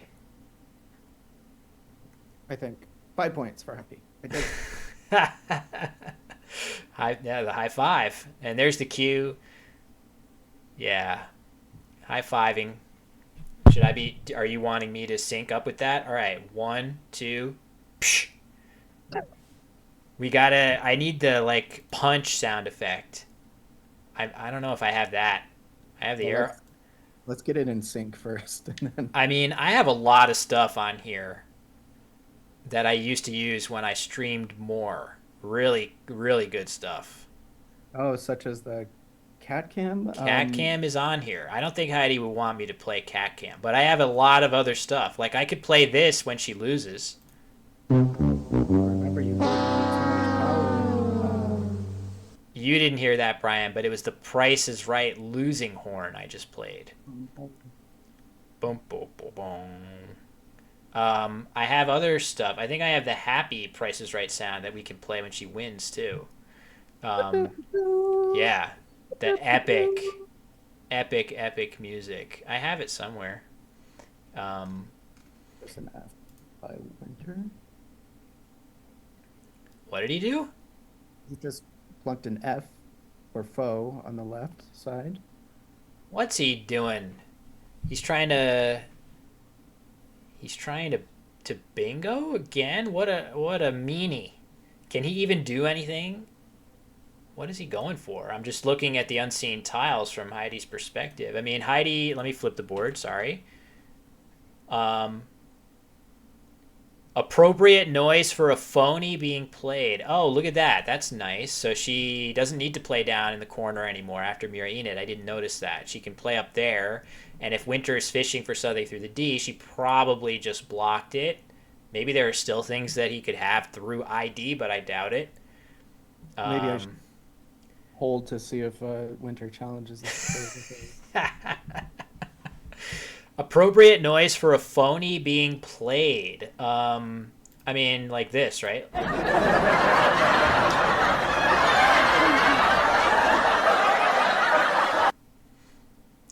That's very mean-spirited. It was raucous crowd laughter that I just played. That's not nice. We would not do that for phonies being played. It's a part of the game.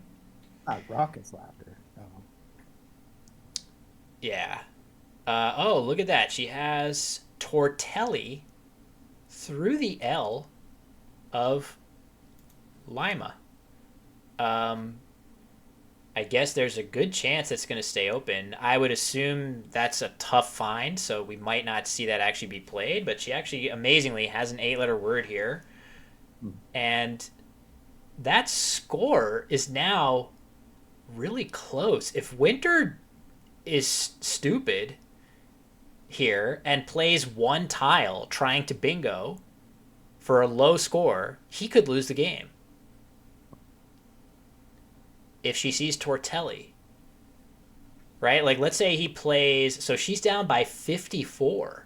If he just plays off a G somewhere, like here or here, trying to get the last bingo, and she plays out with Tortelli, she is probably going to win, collecting a whole bunch of points from Winter's rack. That would be completely bonkers to see that happen. But I'll trust you on that. Yeah, I just don't. Well, let me just see. So Tortelli is going to score very little. Yeah. 59. And she would, if Winter played just the G, she would also get 14 points. So she would be getting 73.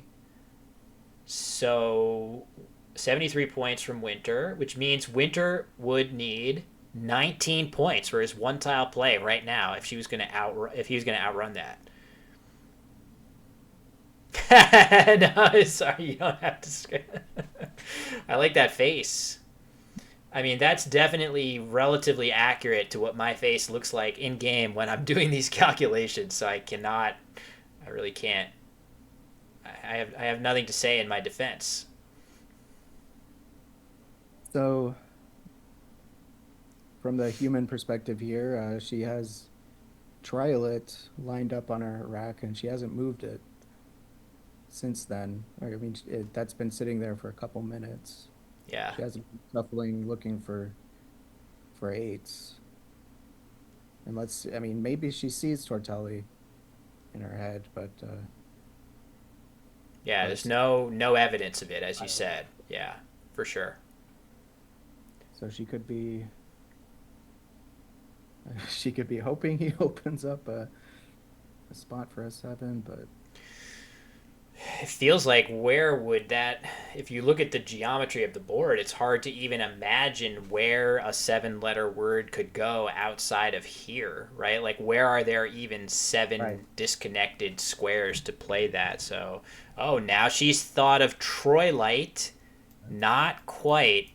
Maybe Winter will fish his G here, which is not a good place to put it. But if he did, then she could play Troilite. nice. Yeah, let's just see. Oh, man, she's got to keep thinking. I don't know if she... So I think Tortelli was added in a relatively recent update, so those words are usually a little tougher, I feel, to come up with, because they're not... They don't have decades of being valid words behind them. And it just means it's less likely that, for example, you would learn a word by seeing your opponent play it. Doesn't happen as often with those new words. So she might just not know this word at all. So that's definitely possible. So yeah, I could easily see that word escape notice. I just think it's crazy that there is as Winter takes this extra time, it feels like with these tiles unseen, he's probably thinking about how can I use one tile to maximize my chance of bingoing? Could I possibly lose? And the answer is, depending on what the tile in the bag is, he might not see Tortelli as an option either. He might think that he's home free to just fish for a bingo wherever he wants. And if that's true, that would be one of the craziest endings to a game that I can remember. He basically has this thing wrapped up if he takes his highest scoring play, wherever that is. So in his position, would you ever in a spot like this just trust that there really is nothing, go through all the possibilities? Suppose, it's a different situation where Tortelli doesn't play. Would you ever be so confident that no bingo plays that you would just leave a spot open and try to maximize your score? I have done that before, but man, you got to be so solid on your ability to look into a group of letters like this and look at the tiles on the board and see every possibility infallibly, because losing a game like that would be just so emotionally painful that risking it is just crazy. So he's going to play side. What is he doing here? He's tripling. That's valid. So what a slow roller. He just spent like oh, that's amazing. So this is valid. So okay, so this had to have been maybe Winter not being 100% sure of this or what, because that is the slow roll of the century right there. Sidling for over 100 is a valid word. That's brutal. That is, whatever we just said about Winter being a good guy, we retract it all. Do I have a boo? Hold on a second. Do I have a boo? A boo! I don't know. I mean, you're doing great, even if I can't find one like that. That definitely warrants a boo. Yeah, it's not over 100. It is. With the +5. It's 99 +5. 99. Okay, so now 100. All right. Bad job, Winter, with the slow roll. Heidi's taking it in stride. No place to play tortile or triolet or triolet, however you would say that. And she does have an out bingo, but it is very tricky Tortelli. I think that could escape notice easily. So here we go.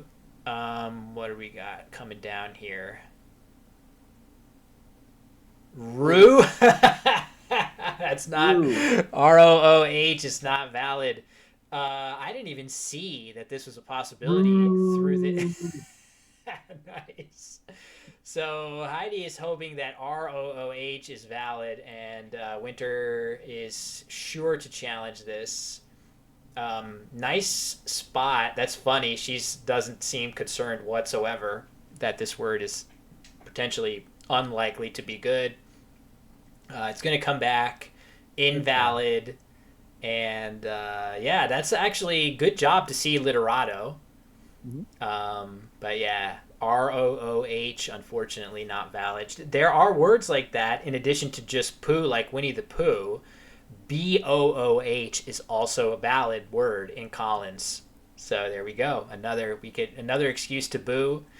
But all right, she picks it up. She had to have known that was ambitious, but she probably couldn't live with herself if somehow Rue was valid. So up it comes. Winter's going to play off RT. Where can he do it? There are definitely a couple places. Penumbra in chat says, we really should take a moment to praise that find of Sidling. As much as we hated to see it, that was a very good find. That's true. No question. Very, very nice play by Winter to triple toe. I guess he had TT. Very nice play by Winter to triple through ID. The only thing we were reacting to was like the 5-minute wait. Hey, maybe he didn't see it until that last second. I certainly would take a while to find an amazing play like that if I did find it. Yeah. So nicely done by Winter. Definitely want to give him his due and not just clown on him for whatever slow rolling here. Again, maybe he didn't. But all right, the players are talking. Let's see what they're talking about here. You know, because there's a bunch of stuff. Side line, tide line, and probably some other stuff. Division, CSWA, round 6. Yeah. I am 5. Do you know your number? 24.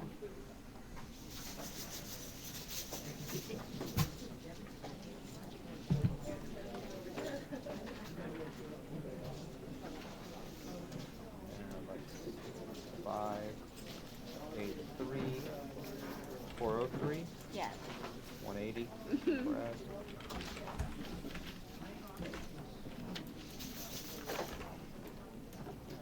Nice game. Thank you. Haven't had games like that this tournament for sure. They're nice when they come.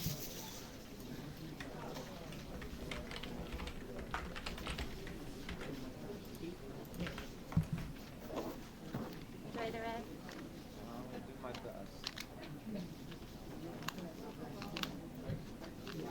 Help you out with this.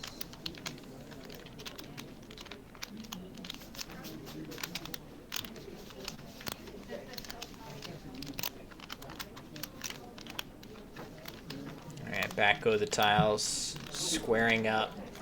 I think in a moment Heidi's probably going to put her headphones in and be able to hear us. Thanks, Penumbra. Thank you for stopping by.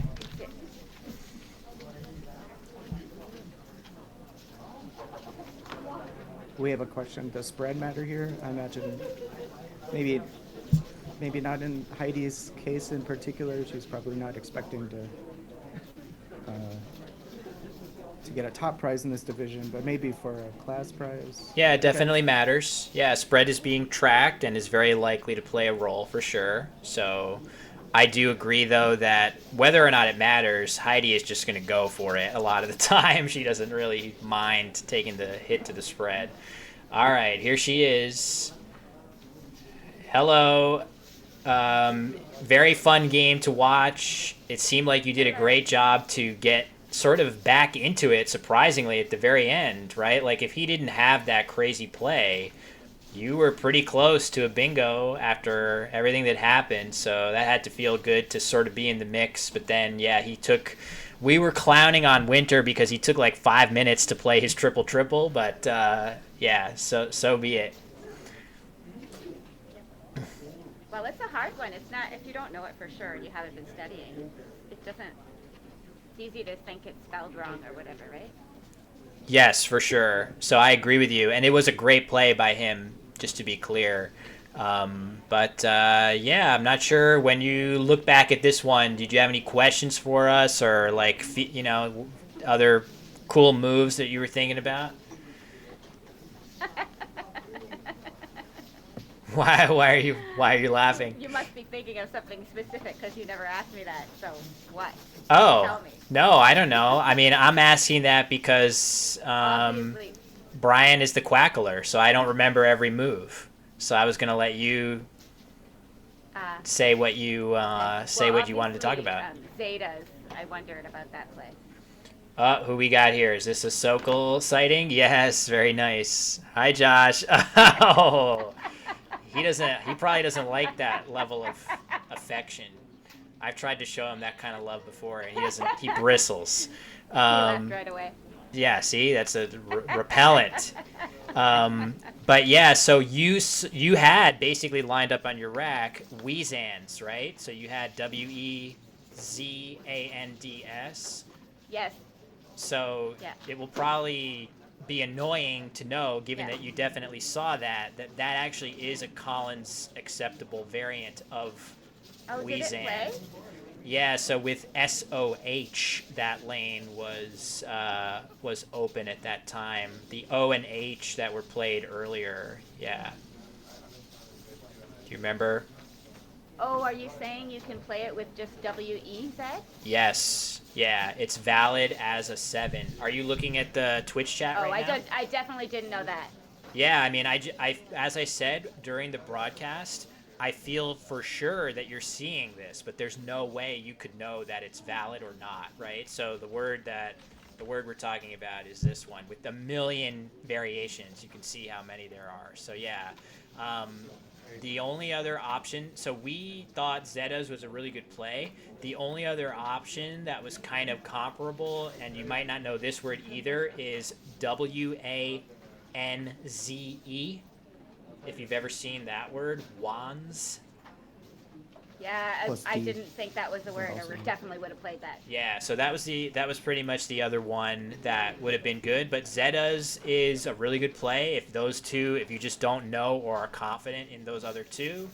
And yeah, that's it. He happened to have the bingo underneath it, and that was a tough swing. So yeah, not much you could have done there, other than know a really obscure Yeah, bingo. I'm sad about wands because I really wanted to play that. Yeah. So that's just pulling the trigger on words you're not sure of. Sometimes it's going to work, and sometimes you'll pay the price. So yeah, it's tough. But overall, still playing well. Sometimes you just play Rue. Well, when you played that, how confident were you that ROOH was valid? Are you clean? I wasn't at all, but I didn't know that it wasn't. I didn't know that it definitely was not valid. So you went for it, yeah, for sure. Sorry. Am I supposed to play you here? I think so, yeah. Hold on, if you go there. Nobody can see you play here. So, like, nobody can see your tiles or you. It's just me. Just you. Okay, Yeah. because you were doing something there. I got confused. No. You, All right, looks like your opponent's Who am I playing here. for a second? David Nuebor. oh, yeah. He's going first. So I guess if he's here, you're probably ready to rock, huh? Okay. All right. Well, we'll let you get to Okay. it. Good luck. Okay. And we'll check in after. Okay, muting Heidi again.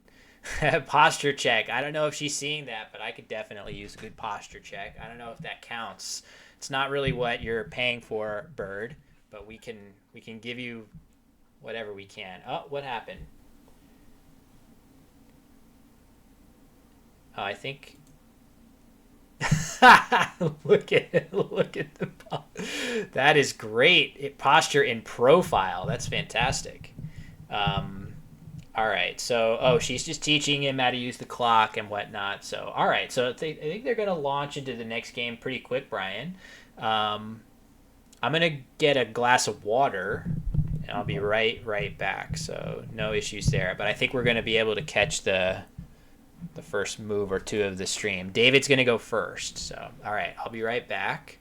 And go crazy while I'm gone. You can say whatever you want. That's bad about me. Yeah, this isn't being recorded, right?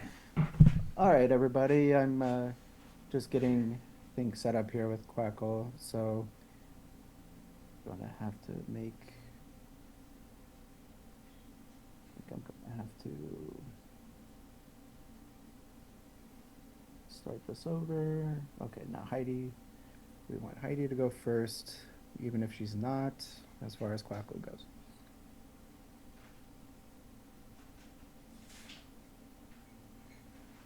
Like a good neighbor, David is there. Indeed.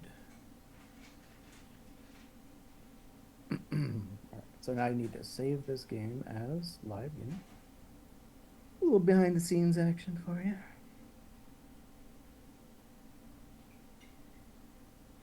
Hopefully we have a 0-0 score now. Beautiful. All right, getting some tiles. E, Y, V, A, C, O, R. Nice. I like that dramatic reveal. I'm back. All right. So, chat, don't mention what I was. All the things Ryan just said. Was it bad? I think it was fair. It was tough but fair. Whatever was said, fair enough. All right, Hori. Looks like a good start for David. Getting some good scoring tiles in nice places. So yeah, let's just see once again if we do the whole save game procedure. What's the easiest way to pass? Sorry. Easiest way to pass in Quackle is to go to move in the bar in the top left bar next to game, and it should be in the menu there. Okay. Oh, that's just kind of like hidden. Okay.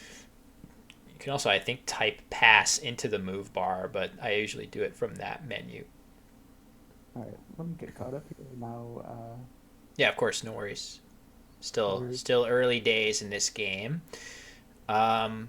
So yeah, let's see. From Heidi's perspective here, she's got, there we go, nice and updated. No. Yeah, you got it. No, because that was his play, right? David's? Oh, yes, it was. So, okay, so let me see. Maybe I didn't commit the pass. Commit pass. Okay. I got it. Yeah, it should be doable to get it up to speed now. Oh, she's thinking about playing over koi. That is valid. That would be kind of nice. Hard to know for sure the validity of that word. There you go. You got it. Perfect. Nice one. But over koi through the O of Hori is valid, and it gets all the junk off at once. And I'm sure it's going to get 5 points. Oh, she's just going to play koi. That's reasonable too, I feel. Keeping a decent leave, kind of a surprisingly good leave, I would think, in AVER. Again, we don't love the V, but the rest of it is kind of nice. Was there any star play there, Brian? I didn't have the full rack. Oh, it was koi plus AVER. Okay, so heavy is good. Covary, Covey, in a couple of spots. Ovary. I see. But these are all very close in valuation. So koi is a reasonable play. Yeah, it probably wants her to use the V if at all possible. Is definitely a good idea. And now she has, oh man, no E out in space for something like overrate, which would have been, she would see that one for sure. But yeah, nice closed board. I'm not sure if that's something that David likes stylistically. I do feel like it is not something that Heidi likes stylistically. She would much prefer wide open freewheeling board. So if she wants to, yeah, see, there you go, over rat. Cannot have too many rats apparently. Over arty. Yeah, I don't think, I guess she has like Ratuner. I'm not sure you would want to play that. Let's see what her choices are. So Revator. Yeah, she has like overrate minus an E. Yeah, averter. Oh man, oh boy, this is bad. So this is very plausible. There is a word that looks just like this. This is a word. So this, you could easily see her play avertor here, just because there are words that look like it. Averter is also good with 2 E's. Okay, she's shuffling. This is cool. Vrat, is that, yeah, this would play with nice overlaps too, Brian. Yeah, looks like all of her best plays are overlapping those letters there. Vor in the same spot as she's going to play this would also be good. Vrat's a good choice. Yeah, that's great. Nice overlaps, obscure 4-letter word. That's a really helpful one to know. Looks really good. Yeah, a good suggestion by Best of playing chèvre. Extending che on the board with VRE because you've got those two R's, and it would take a T hook. Chevrette is also a word, so you could have played that, leaving ROTA, but at a cost of using up your E, which you might regret. All right, looks like a decent draw coming. Oh no, the eyes. The two eyes. G. Do we have that command? No, we're not in Josh's channel. Let's see what we're going to get here from David. Is he going to play down from this F? Because if he does, that might. You can see Heidi has Digerati lined up. There's definitely other bingos that she might be able to play with these letters, but not if he's going to play parallel. He would need to open something by playing down. So, Well, we know opponent has an O. that's true. We know that much. That much we can guarantee. But yeah, he put that O down and then picked it right back up. So let's see. Are we going across or down? Oh, okay. So the E is the E is something we wanted to see because, the D as well. So Digerati at a minimum, but the E also gives her a weird Collins bingo of a Girite if she knows it. Up the troll. Oh my God, the troll. The troll is so strong. If he doesn't pick that up, if he doesn't put that back down, which David's probably looking at Foxed right here and saying to himself, oh my God, the parallel plays, right? Parallel plays could be enormous. Any Z would play for like 100 plus. So if he balks at that, he might now play something less open, Brian, which would be very sad. Yeah, this looks like something that I often do is I put a play down, and then I see, how much it's opening up, and then I take it back. But I imagine at your level, Will, you tend to maybe notice what you're opening before you put the word down on the board, and Oh, oh no, brutal. That is so brutal. She had multiple bingos playable, and now I don't think she has anything as she swigs back whatever's in that. She just gave a big swing. Maybe there's some alcoholic beverage in there that she needed to. She said she had a beer at lunch. I'm pretty sure she's not chugging beers during the game, but yeah. Should I add that to the list of things I'll do during my next tournament? Chugging beer during games? I mean, that's up to you. I mean, there are people that swear that they play better with a little bit of, liquid courage in them. Yeah. Maybe I don't want to promote the usage of mind-altering substances during a mind sport. I mean, the athletic equivalent of that would be like LeBron James eating, a wedding cake during a game or something like that. Like, you just see him on the sideline, like shoveling cake into his mouth or something. That's kind of what I would imagine, but maybe that's not an apt metaphor. Anyway, that sucks for Heidi to see multiple bingos playable go up in smoke. She at least can try to now play something to this triple, but that's going to be, you can see this definitely suggests she's aware that a Girite was just cruelly taken from her. So now she's got to pick up the pieces and find another play. And I guess the tough part is you have no letters that go on top of this P. So if you want to play to the triple, it's got to be here.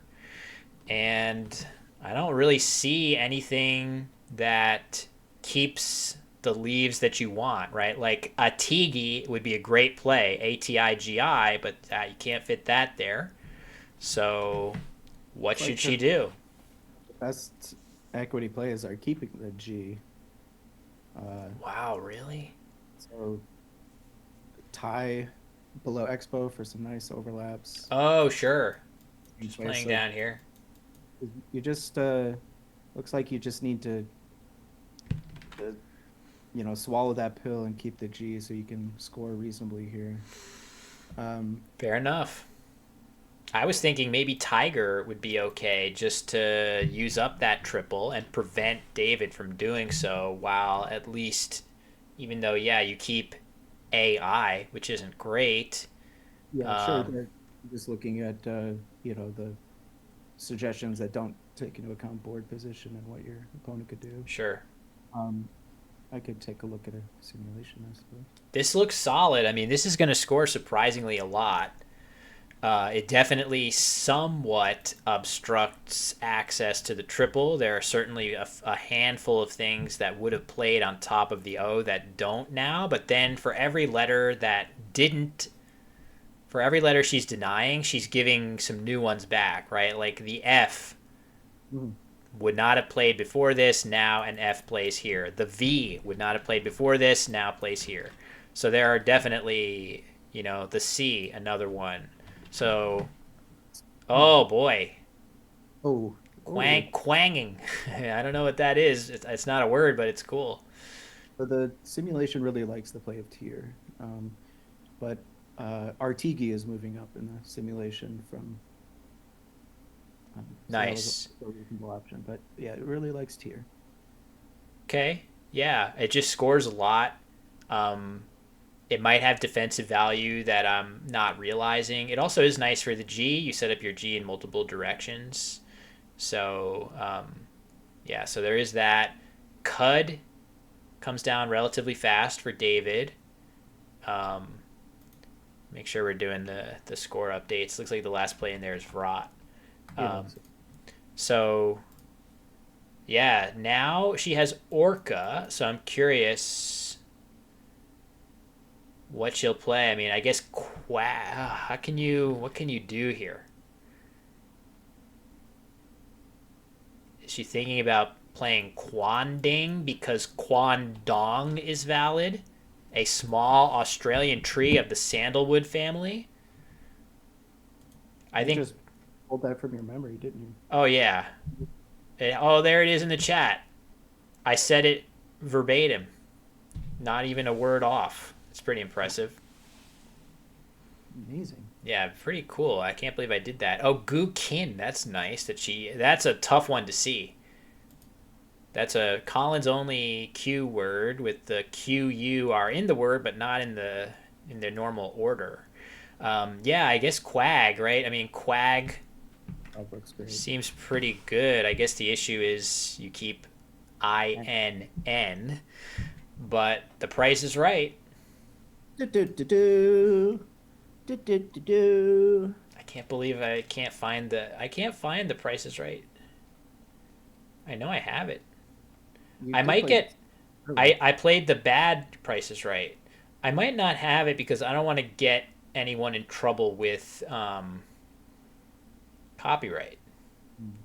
Well, would there be a copyright issue if I just continue singing it? Yes.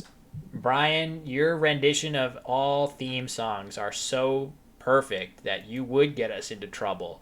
And unfortunately, that is the only reason why we would ask you to refrain from doing those renditions. If not for that, we would just love a pretty constant stream of them to regale the chat. But yeah, that's pretty much the only reason why. All right, there we go. Quag is lined up. So I think she's probably getting ready to slap this down. This looks very nice. I can't imagine what's better than this. No, that looked like the clear choice. So good play there. Actually many good plays in this game. Has there even been a misstep between Koi is really close to the other plays? We really like Vrot. Oh, what? Challenge? What is he challenging? Orca? It must be Orca.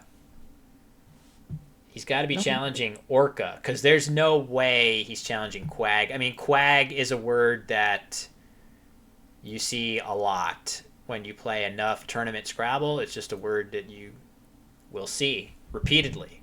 So I'm David, guessing it's orca.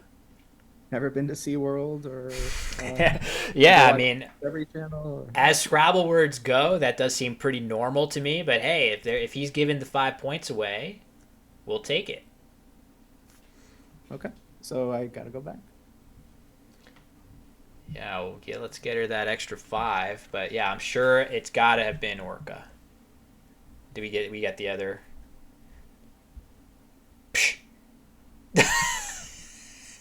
We're so out of... I mean, yeah, we'll get there. No, it's funny for it to be out of sync a little bit. Oh boy, we got an S alert. Slurt. Yeah. Looks like a bingo. Oh, wait a sec. Is he really playing whales? After orca? Challenging orca and playing whales.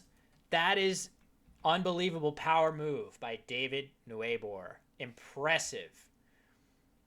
That's fantastic. What a beast. Giving up 5 points for the troll. Challenging orca, almost certainly. He's not challenging quag or ugh. Oh, is he pointing that out just Maybe, yeah, he might be saying, yeah, does orca mean whale? Yeah, let's see what the define bot says. A marine mammal, that is underselling it.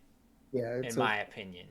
It's a killer whale. I guess I'm very familiar with it because my 5-year-old nephew is super into animals and teaches me about them every time I'm with him.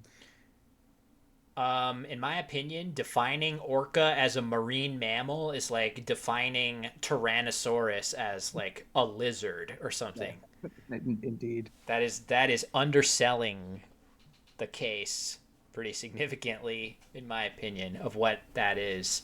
I see that things are a little fuzzy. I don't really know what can be done about that. Internet's been really good all day, but I have heard stories that the Niagara Falls tournament room internet isn't the best. So hopefully I didn't just speak that into existence, but it has been pretty good. Looks like we're recounting whales, maybe. Yeah, Seth Lipkin has a better definition. Orca is a marine mammal that is collectively slowly learning how to disable and sink yachts. Nice. Not only are they, but they're frighteningly smart. Yeah, they are.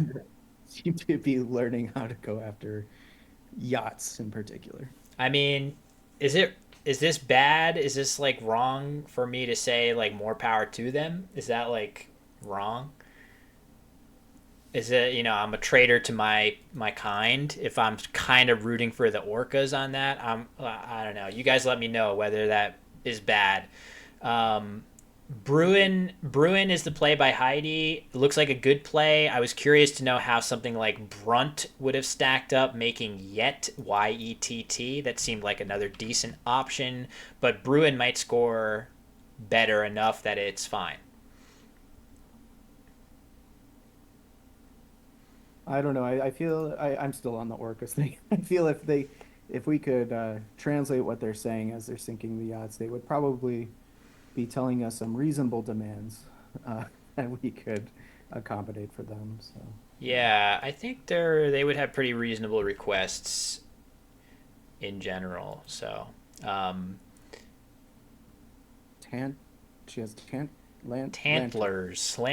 So there is a Collins bingo that is pointless to know because there's no open E of Trentals, and then there is an NWL anagram of that of Slattern. Neither of those are relevant here because no open E. So this is a rack where you really, really would wish to have one of those bailout letters open. Unfortunately, none exists, so that makes the move way harder. Yeah. Just play trawl or try to get rid of some consonants. Oh, trawl. That's really interesting. The thing that makes this way better than normal is the Collins 2-letter word of ST. So all of a sudden, this actually becomes a really good place. If you draw a bingo, it's now playing in 2 spots. So trawl is actually kind of a nice idea. I was looking at, maybe is now the time to cash a lot of points here if you want to play something with ochre. I don't know if tars is the right play because it sets up stars, but at least that scores more than you can get anywhere else. Maybe something with yet here if you know it, like Trant, which we saw in a previous game. I didn't write that in the correct squares, but forgive me. So, couple options. You're allowed to cover 2 squares with a tile, like you just did. Yeah, so yet here. So Trant going right here to Perfect. scale. So yeah, I don't know. I mean, these are all none of these plays are going to feel great to play, as is often the case. Maybe Ratoon? No, that can't be right. Ratoon into here. Doesn't feel like it could possibly be good. This is a tough turn for sure. So I would note again, man, the clock. David's playing so fast, and some of these moves have been kind of tough for Heidi. But this is getting pretty. That's lopsided right now. 8 minutes. We're just barely halfway into the game, so you could see that, man, she really could stand to pick one of those options, and then she really needs an easy turn or two. That would be so nice if she could just get like a simple bingo, an obvious bingo, to help her get to the end of the game. But the time situation is starting to bother me, Brian. Yeah, she's just gotta pick something here. These plays like Trant in that spot. Okay, Rant. Good enough.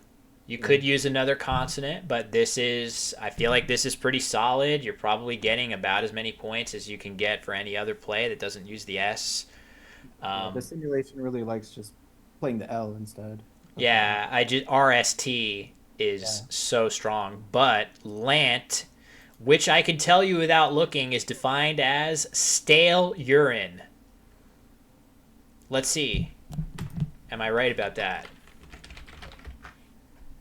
Yeah, baby. Yes. Nailed it. Fantastic. And I assume you just didn't want to show off by also saying it's used in wool scouring. Well, I thought that was obvious. Yeah. I mean, who among us has not scoured as much wool as they can get their urine on? So, all right, she's got motiles. Motiles. That's what you wanted, motiles. That's oh, wow, very nice. That I would never have come up with that one. Yep, That's another. Matt. Bye, everybody. Yeah, go out on a positive. No, yeah, she did draw motiles. Oh, there we go. Okay, so now it's here. However, I would say that there is a real risk of it being blocked somehow here. You could see something, not sure what. Oh, or he's going to play a bingo and give her a huge spot to play it right here. Okay. Or she's going to get to play Motleyest to the T. So now we got all kinds of stuff going on. So that's a blank eye. Yeah, blank eye for sure. This is only temporary for David. He's going to go up a solid amount, but so It's the clock. There we go. yeah, hits the clock. So Heidi's got a bunch of choices. I would assume that Motleyest into the T is very, very similar to playing motiles here. REO is a Colin. So that's going to probably be the best underlapping play, unless I'm not missing anything better. So in NWL, she would play the band REM, but in Collins, it's better play the band ARIA.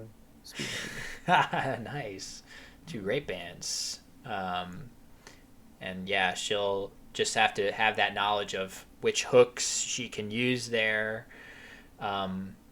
If I were in her shoes, I would probably, if she's doing tracking or score reconciliation, I would be wanting to stop the clock. Or what? Yeah, I mean, I just every second. So precious. Maybe is he just like describing the virtues of this play to her He's not on her clock. right now? Yeah, what's being discussed here? All right, she's fine with it. Look at that. Oh my God, whatever they're. Hey, No we're laughing on a her lot. Yeah, no laughing. Focus. It's all good. So yeah, she'll play a bingo here, I would assume, unless it is worth noting that I don't think motiles is like the most obvious word. I think most of us think of motile as an adjective. Well, she set it up, but I suppose she could be doubting it. She set it up at the very beginning. Yeah, I mean she had it. So the only question is, does she have that confidence in it enough to play it? And if not, does she see Motleyest into the T of Tainier as a backup? So she's got an 8 here, and she's got a 7 here. She had motiles lined up. But yeah, it is concerning with the clock situation. If she felt super confident in it, I would expect it to be... Okay, so if she's not sure of motiles, which I think she definitely may not be, she doesn't have to play it. Oh no, don't play multiest. Oh boy. So we've got another situation. We've got a word knowledge situation where she is not clearly 100% on which of those is an adjective. So multi is not a word, but she might think it is because of this word. So she's been all over the Y hooks this morning. She played Eclipse somehow. Insane find. And then she set up Yikond on a subsequent game. And now maybe she's thinking about multiest. Oh, man. Motiles. Do it. Smotile. Do it. Yeah, she's agonizing. She's agonizing. I think if she were confident in motiles, we probably would have seen it already. Yeah, this is pure and simple. She is not, I don't think, sure of which of the... She knows there's something to the T. I don't think she knows for sure whether it is Motleyest or Multiest. And we're going to get the correct version. Huge. So after some agonizing, she comes up with a valid play. Nicely done. David is probably going to challenge this. Yeah, he challenges. And that is, she's probably walking up to the challenge computer saying, oh, God, I don't know. And she's going to get the good news. She's going to get that green check that is so nice to see, Brian. Yes, now I wish we really did have that live challenge look. But you got to go to Let's Play Scrabble on YouTube for... Oh, here's what we can do when she wins a challenge. Cash register sound effect. That's what I just played. Yeah, cha-ching. That's it, 5 points. Let's see the big smile on her face when she comes back. This is taking a while. Maybe they... What is... Use the computer. Yeah. So it's going to get her a big extra 5 points. So where do we go from here on out in this game? The bottom row is still wide open. So depending on what David draws, feels like he's got a good chance of hitting that. But the second blank is still lurking. There's S's. This hook is still here. So if Heidi draws significantly better than David now, she could start to seize control of the game back. But yeah. Play fast. Yeah, the speed. She really needs something that's easy to play on her next turn or two, really, is what we're hoping for. Because it feels like David is locked into warp speed here, and he looks like he's about to play before she's even looked at her tiles. I feel like he's getting ready. Let's see what she gets. Leioio. Oh, okay, that took a turn. Oh boy, but look at that. He's hitting the Z. Ouch. Put his play in. Oh, Sorry, I'm looking at the board upside down and thinking to myself, I wish somebody could do something about this. Um, sorry about that, folks. Yeah, that Z hurts. The thing about this, though, is depending on what his other letters are, he was going to have something to the T of Tanier as well. If he had another I or an E, he could have hit, or an A, Zati, pretty much any other vowel, and he's playing for a similar score there. So there was really no avoiding this from Heidi's perspective. In fact, she might have done slightly better to block this area if he was going to have a Z. This isn't quite as bad as this, 70-point play that he was primed to get. So unfortunately, though, I don't consider this to be that easy of a play. I don't even know what I want to do. Am I just playing Joe here? Yeesh. Oh, I've never seen this in my life because it's a college only, but she has 37-point play. Oh, so what's that? She's got a... She has a couple 37-point plays with the J that I've never seen before. One of them would be a very impressive find. Oh, let's see. Well, actually, one of them is just Joel, Jol, in the same spot. Oh, right here. Okay, but there's something even better than that somewhere, huh? Well, it would be better because I'll tell you, it uses the letters J, O, E. So it would be a better equity play to get rid of that extra vowel. So it was actually to play S, Joe, on the bottom left. Oh, crazy. Yes, Seo, however you say that crazy word. Did he just play jerk? Wow, he played jerk in like Gosh. no time at all. So he's definitely rushing her. Oh, she drew an S. I think she needs to probably just bite the bullet and play idolize or doilies as fast as humanly possible here and just hope for the best. She's going to see him, I would assume. I wonder what's better between those two. It's possible that idolize is better than doilies. If you think about how they fit on the board, they fit here. So idolize going here would basically guarantee her, because you have the S right here, the E here, the rest of the word here, she's going to get a triple to work with. But she's going to play doilies. I don't know. This is actually kind of tough to overlap. Well, I don't know. It's not that tough to overlap here.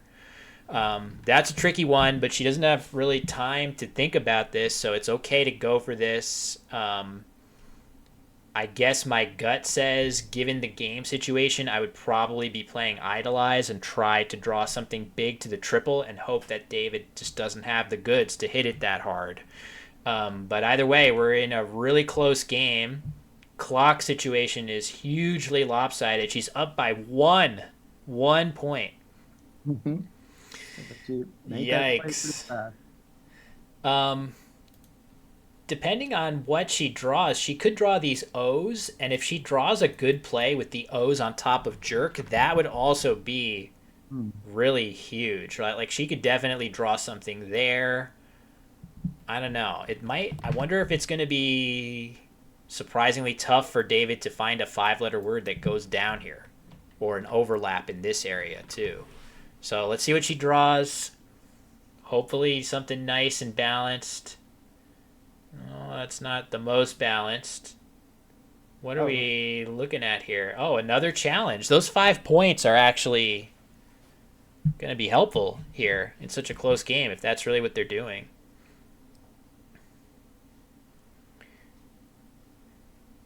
So, I assume... Oh, that must be why she took a while to draw her tiles. So... Yeah, Doyley's getting the check. Oh, no. Oh. Oof. Let's give her those 5 points. Yeah, she's going to need him at this point. So she drew the O's. So something here is going to be playable, but it's not going to feel very good, whatever it is. I guess Doona is a word. I don't know if she knows it. Doona. That's going to be tough. Oh, she sees this is a valid word. Not sure where it fits on the board. Luna scores more on the right side, actually. Doona scores more here. Oh, yes. Duan. Does that actually fit, though? I don't necessarily think it quite fits anywhere. It doesn't fit here because UK is not a word. I don't think it quite fits here. Maybe it fits somewhere else that I'm not seeing. Yeah, I think she's got to keep the U. If she has these options. Yeah, just because there is no good play that uses it, maybe. But they'll definitely be able to play Duna for 37 on the right or for 28 above Jerk. Yeah, it's going to be tight. His odds of getting a good score are so high. Maybe he is struggling with vowels, right? Look at this. The vowel situation. If he happens to only have like one vowel or something like that, this could be really bad. Oh, Whoa. Crazy. Setting up probably his other eye. Yeah. That looks pretty good. That would be the only eye left. Yeah, if he has the last eye. That being said, maybe she just has to sort of press on and play an overlap here, but man, her clock is ticking. Duna is not an easy word by any means, and if you don't see that, I don't even know what you do. Do you try to play something with an E to neutralize the hook? That doesn't feel great because it doesn't score very well. So this just became, unfortunately, really difficult turn. Cool suggestion, though, of Udon. If you don't see Duna, I think Udon is maybe more findable.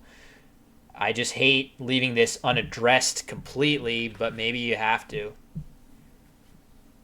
Ugh, brutal. This is a brutal situation. That was a really good play by David, just to be clear. If he has the last eye, that's really a good job by him to score well and create a pretty rough opening. I'm impressed with that play.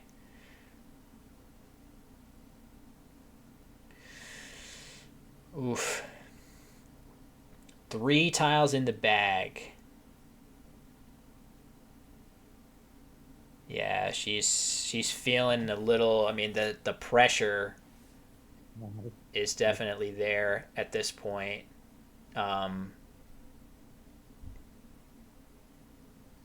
What is the longest play that she can muster? I just don't know.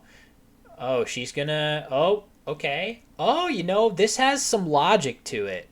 The logic to this play is actually really cool. It's basically her keeping a bunch of vowels. She has 3 vowels left. She left anode on her rack. There's definitely a chance that she can draw bingo with overlaps here, right? She could do that. What's her other letter? Oh, not quite. Not quite. No 7-letter word in there. But like, does she have any good stuff in here now? I could take a look.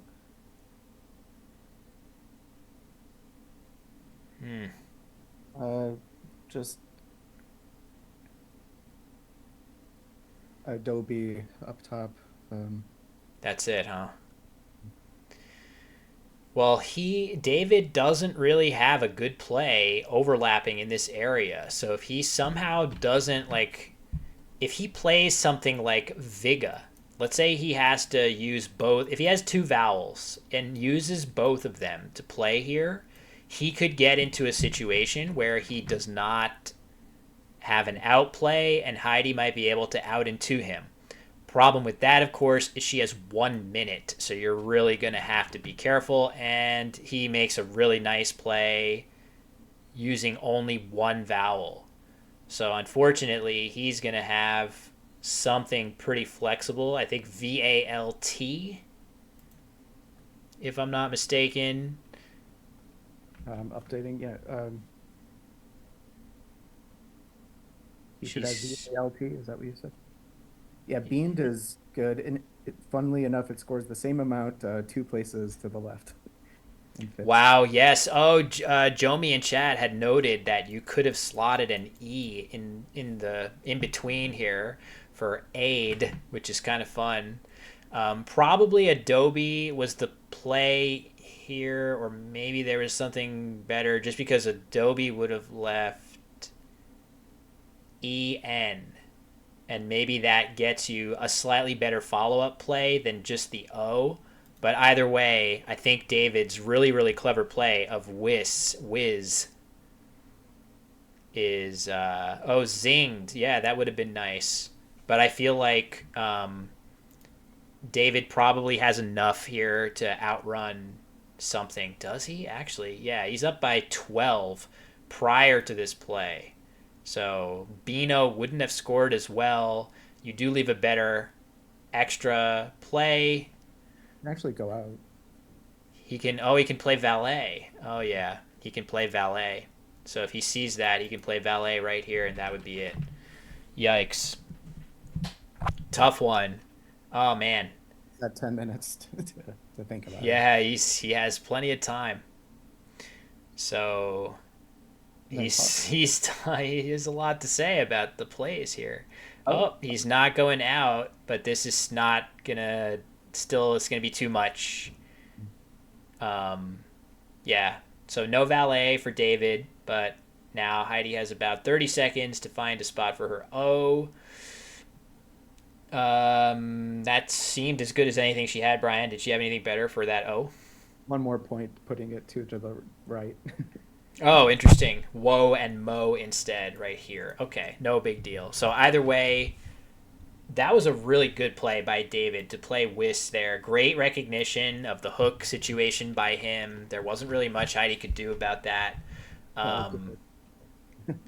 And yeah, should we hold on? Let's see what they're talking about. It was a good game, yeah. Oh yeah. You give me, you push me out. When you play this, I was attracted. Telling me. At least I think block here at least. This game was too attractive. I still never just take then when I took him, I saw a dollar. I said no, you know it, but let me just I said maybe you made a mistake. Oh man, yeah, it was a fun game. No, that's all we played the game. That's all we played the game. 4-1-5. Yeah, good job. You try. Then your score is 395. Very, very close. Yeah. 0, just 20, right? What's that? 20 is the difference. The difference? 20. Yeah. 20.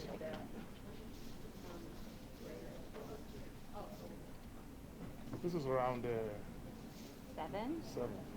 What's your number? David. Your number is? 18. 18. Mine's 24, right? This was a tough game. Trust me. This game was a big. So when you played this, I was now forced to use my S. I wasn't going to play this. When you played this, and I lost it, I don't even know Oka. I know ARCO. Oh, okay. AROCO. Yeah.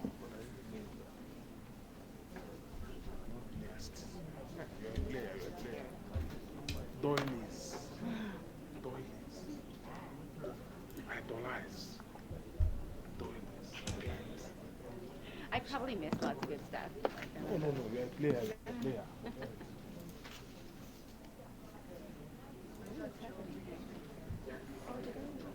Oh no, really?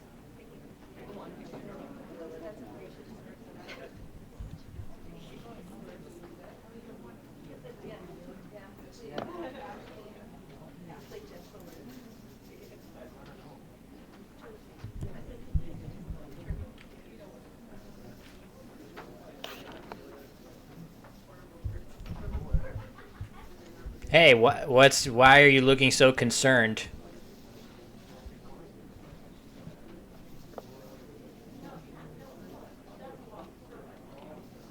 Can you hear me?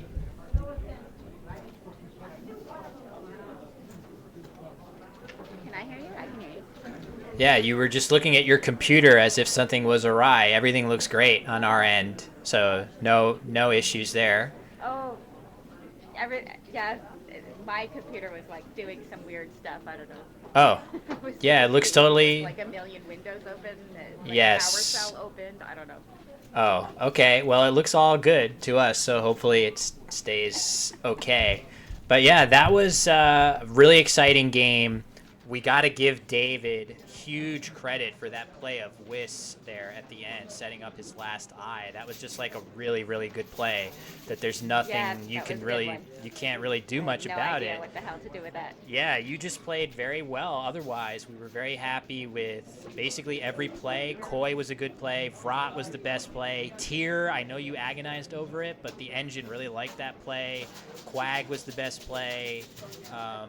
Pretty much best plays all around.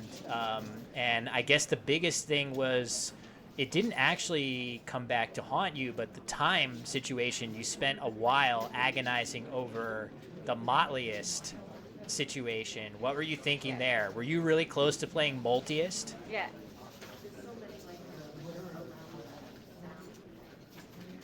No.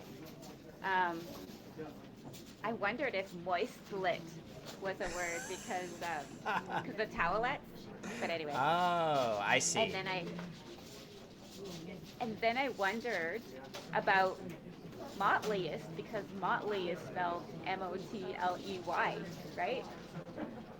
So I was like, oh my God, is this a word? Is this not a word? Is it a word? But that's not how you spell it. I don't know. Yeah. You made the right decision. You pulled the trigger on it. On the previous rack, though, you had set up motiles. Were you thinking that could possibly be good? Yeah, I wasn't sure if motile took an S. Yeah, we figured. So that was also, like, if you were thinking about motiles, that also plays on the bottom row after Tainier. So we figured you were just, like, in agony trying to figure out which word would be valid. So it turns out that both of them are valid. However, had you played motiles on the bottom row, he is almost certainly hitting the T of Tainier with his Z even harder.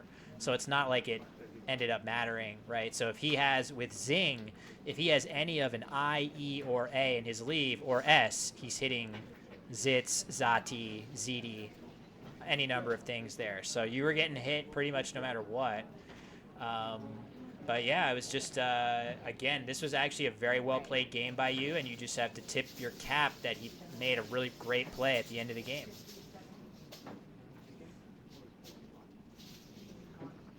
Yeah, that was a good one. I was like, oh man, yikes.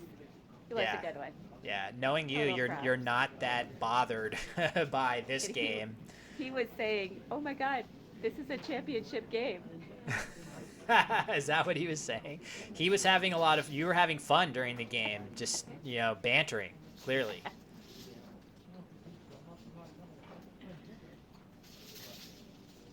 Yeah. So, all right. So in your next game, I think this is the last game of the day, if I'm not mistaken. So you are playing Priya Fernando, and you are going first against Priya. So one more game. I would say your play level has definitely been very solid despite your record. So keep your head held high. And we're all loving watching you on the stream, and you are definitely playing very well. So just, chin up. It's okay. You're playing good players and putting on a great show for a whole bunch of people. So anybody in the chat have any comments for Heidi while she's here? Oh, yeah. I like doing the whatever, let's go for it for the stream. Yes, exactly. The content. Yeah, lots of good vibes. People are, Are you seeing your chat right now? Okay, you are. Hi. Yes, hi Starcasted. Hi everybody. Hi Joby. Good to see you guys. Thank you for being here. There we got Seth, We got Chess Bunzo in the chat. I mean, come on. This is like all the stars Seth, are oh yeah, out. Seth. Hi, Seth. Seth, thank you so much for your generosity. Love you. Oh, no love for Brian at all. Very, very rude, but that's okay. You have a lot on your plate right now. I love Brian. What? Didn't I already say it? I love Brian. Didn't I already say thank you, Brian? Love you guys. I'm obviously we were teasing Come you on. completely. We're just kidding. That was a joke. You are giving all the love that everyone in the chat could possibly want. And I see Okay. Priya is there, so enjoy your last game of the day. Hey, Beth. Okay, I'm ready. All Bye, right. guys. Catch up with you after the game. All right, muting. And she's going to get started because clearly Priya is here. So this is going to do it. We're almost at the end of the day, Brian. How are you feeling now? I'm feeling great. This has been a lot of fun, and I'm really looking forward to doing this again tomorrow afternoon.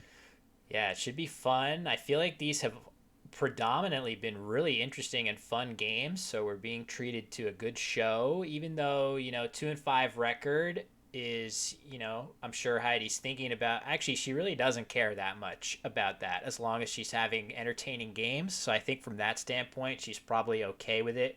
But, got to remember in this 28 player field, she is the 24th seed. So she's playing pretty much, if the rating system is to be believed, she's an underdog in almost every game and has really hung in there against some fantastic players. So I think I've been pretty impressed.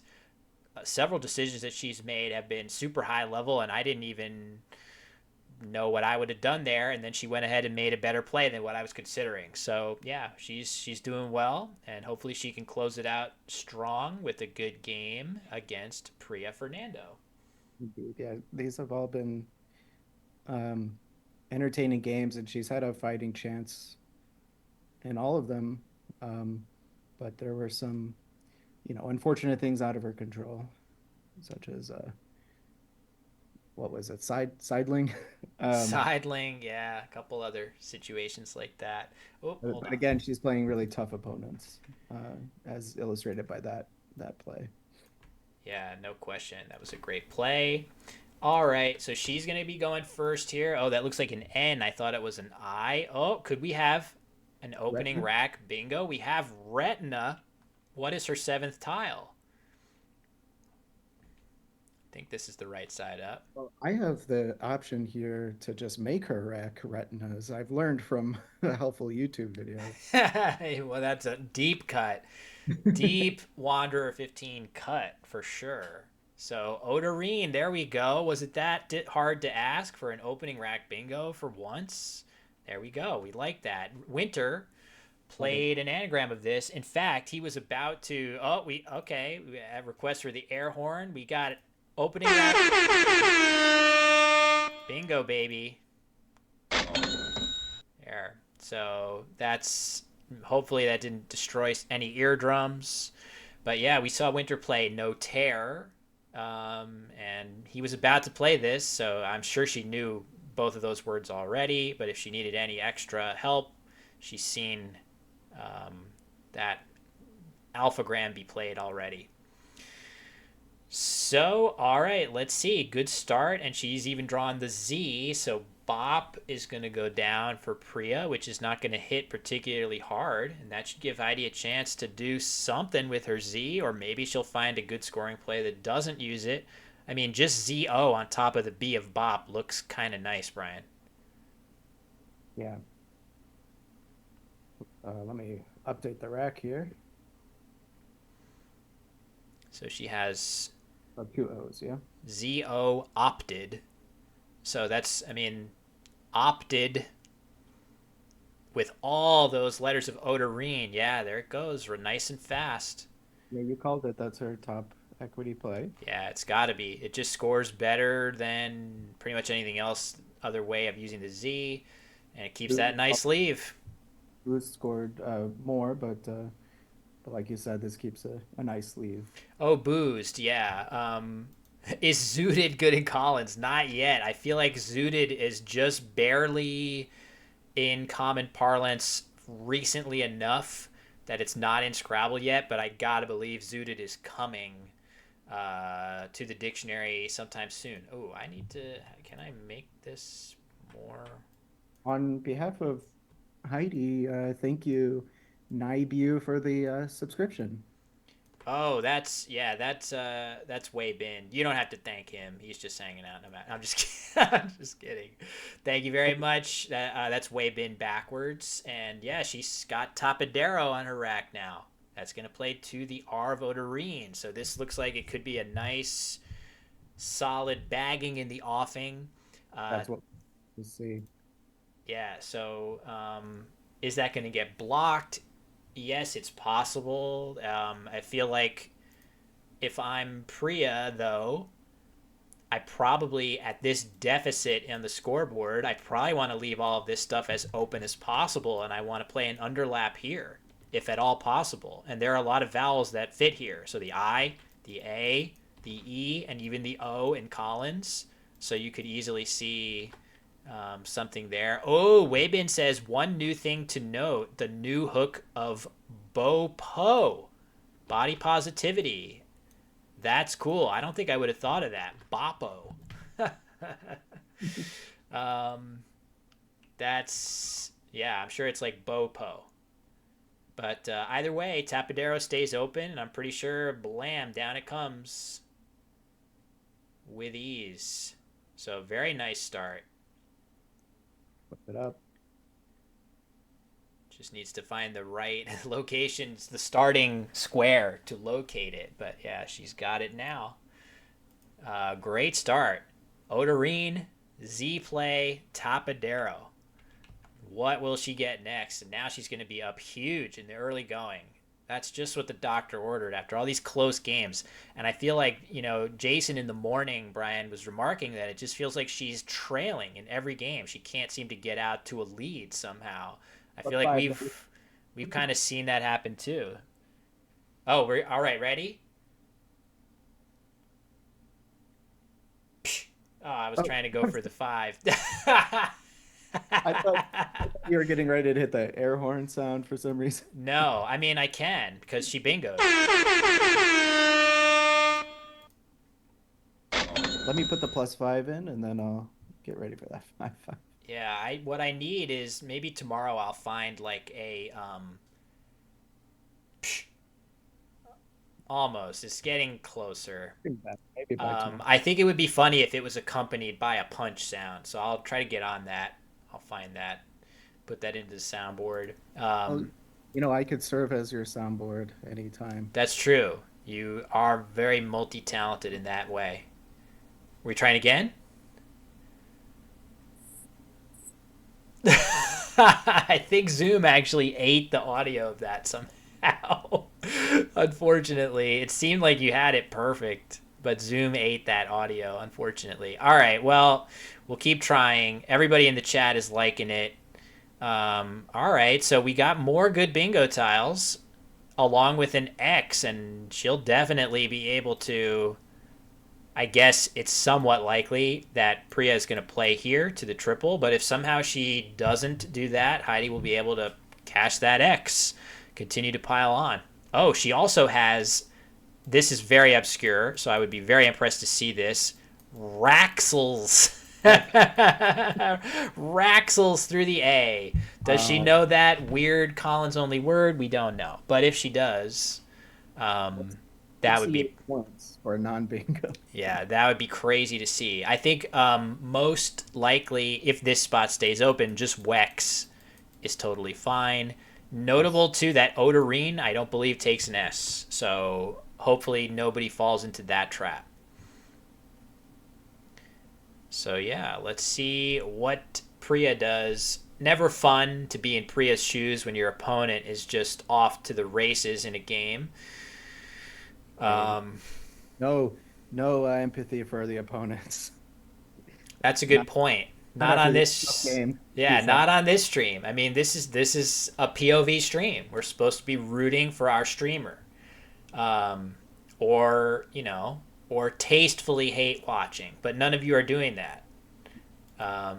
So yeah, it's all good. But Um, like we said, she needed this bagging of her opponent after these tough losses today. yeah, definitely nice to see. Oh, is Um, Priya also 2-5 today? Priya is also 2-5. Yeah, so both of them. There are some good players at 2-5. Much Winter, who just played against Heidi in a previous round, is also 2-5. He's rated 1800.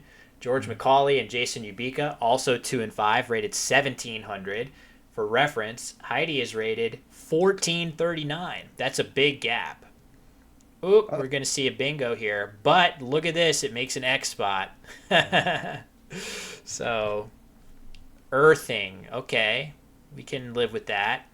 I'm pretty sure we're going to see an X play. Not sure what it will be, but just maybe XI here. Seems perfectly fine in response. Oh no. Oh, she sees the possibility of a big score there. Yeah. But as Priya, would you be worried about that at this deficit? Yeah, I don't think you can really worry about stuff like that here. In fact, it's probably a good thing unless you find something way higher scoring. So if you could find something, for example, through the A, you would want to do that. Maybe she's going to pick it up and look for something better. But I would not balk at a play just because of a big scoring spot like this. As you suggest, she's still going to be down by a fair margin.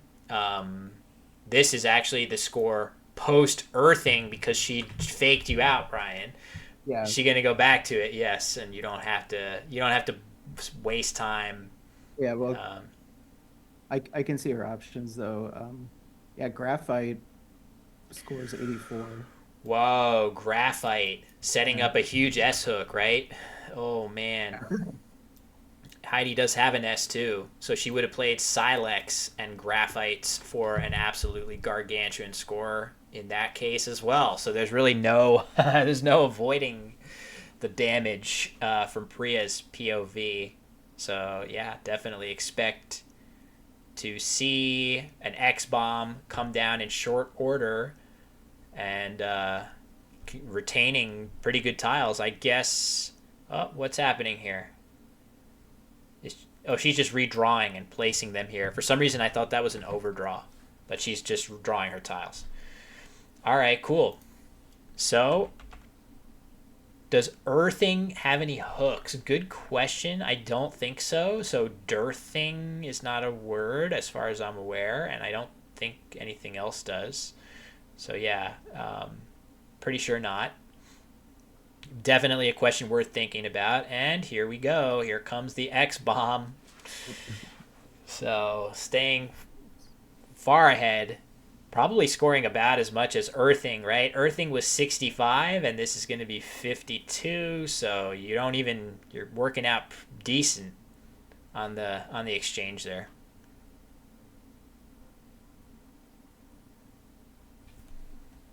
Okay, let's see what she picks up. Whirls, an I, and another S. So Swilers is a word, if she knows it. I would not. Oh, there. Oh, wait. Oh. For one fleeting moment there, she had Swilers lined up. Since it's Heidi and she's known to do this, would she be allowed to flip the W upside down to make Smilers? Like Heidi, would that be allowed? I mean, that's a great suggestion. First of all, you could even make it 3 points. Points for yes, you could. That would be a huge concession. I think probably Priya would be okay with it if you just said, "All right, you can have it as long as the M you reduce the score of the M." No, it's a yeah. Laugh is also an appropriate word for Heidi. True. Made by Priya. Yep, another one. So yeah, okay, she sees that she would have wireless. I'm going to go out on a limb and say that Swilers is a little bit too obscure. Again, with her, I would not be surprised. that she is confident of anything, but it's not as normal as other possibilities here for sure. So if she has to play something else, it's not going to be the end of the world by any means. She's already up 100, and she's going to have plenty of options that keep good leaves and plays like that. So yeah, she'll be fine. But yes, Swiler's. Are there any other bingos here, Brian? Nope. That's it. Swiler's here. Yeah. Okay. So, there we go. Oh, now it's lined up. Lined up. Now it's lined up. Seth Lipkin says Heidi is by law allowed a single if only play per game. Yeah, she considers if only. She refers to that as flip. She loves that game mode, I can tell you. I've had my arm twisted to play that more than a few times. It is fun. The thing I like about that game is that it's really, really good blank bingo practice, because basically you have to be thinking about what if any single one of my letters on my rack was a blank instead of what it is, what would I have? So it's like blank bingos on steroids, which I enjoy. So wait a minute. Say what? The blank bingo thing? I'm a sucker for blank bingos. I love it to death. I love that challenge. I'm going to refer to this person as Nibu. That's what his name is. You're allowed. If he wanted that to be different, he would have done it right side up. Getting a lot of love for if only in chat. Yeah, Churro says, yeah, it goes down so well. It's really, really fun. All right, so she saw Swiler's clearly. She just had it lined up on her rack for several minutes. Couldn't pull the trigger on it. I totally get that. If you're not sure, one of the few ways that you could relinquish your position in this pretty ironclad game would be to play a phony that you're not 100% sure of and set yourself back. Let your opponent maybe get a bingo and then sort of be off to the races and start their comeback. So I'm happy to see her not take the risk there. And now that being said, she had a better option of rise, overlapping laugh very well. WRIES. Ooh, very nice. Brian pointing out that if she saw it, the overlapping play of rise, which again, I wouldn't even say that's that normal of a word, rye being a word to describe somebody like Brian Garnett's humor, and maybe myself as well.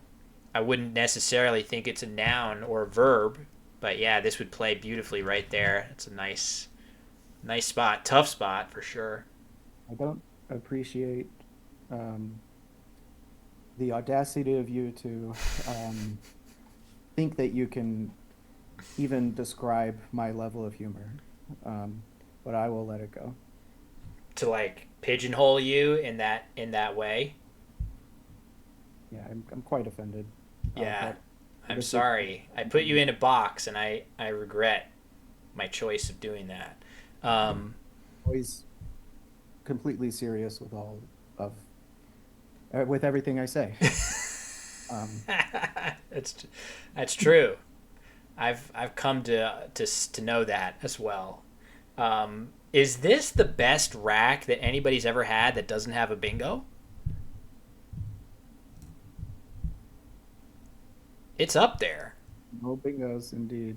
Well, but she gets a Y, and that's probably not going to happen. Does the Y? Yeah, does the Y even? I don't think the Y even helps. This is probably the best rack anybody's ever had in Scrabble that does not somehow bingo. So I don't even know what I would do. So yeah. Oh, well. Okay, so I mean, I think I could lead you to a good answer. I mean, given that she has no bingos, I mean, not that she knows that right away, but given that, you do have an extra S here, right? Yeah, so I mean, Dry's in the same location that you just proposed for Rise would score a lot of points, but are you suggesting there's something even better? Well, equity-wise, just plunking one S and keeping that amazing leave would be a good play, and in particular at the end of Tapadero is what the just playing an S after Tapadero would have been. Sure. That makes sense. Yeah, that does make sense. I mean, the thing I do worry somewhat about that is that after Priya's play of Ari, formerly there was going to be a nice dual, if you keep your two S's, you can play something with alls, but now you don't actually have that good of an S hook on the board. So I would worry that my eventual bingos aren't actually going to fit. So Heidi does play ladies, grabbing the triple before Priya can do so. Priya playing conned, which isn't going to score super much. She might be somewhat, as any of us would be in this sort of situation. She might be saying, "Oh God, this is what a crappy game. I just want to get to the end of this." Or who knows? It's also the end of the day too. This is game 8. I feel like this is the point, Brian, where my brain starts getting into a little bit of a mush mode. Yeah, depending on the hotel you're staying at, you might be holding on to some free drink coupons that expire at a certain time. You want to just rush that last game if it's no chance. Try to get out there and use those up. So Erev is the play. Yes, as Best says. That rack turned ugly. That draw, what did she keep? SR, I think? Yeah, right? SR, really nice start to the next turn, and she drew VRUFM. So that didn't go great. And wow, turning into a real barn burner here. Erev and then Wud. Not good tiles here for either player, clearly. So Priya picking up Wud. She'll go back and try to come up with something else. So, okay.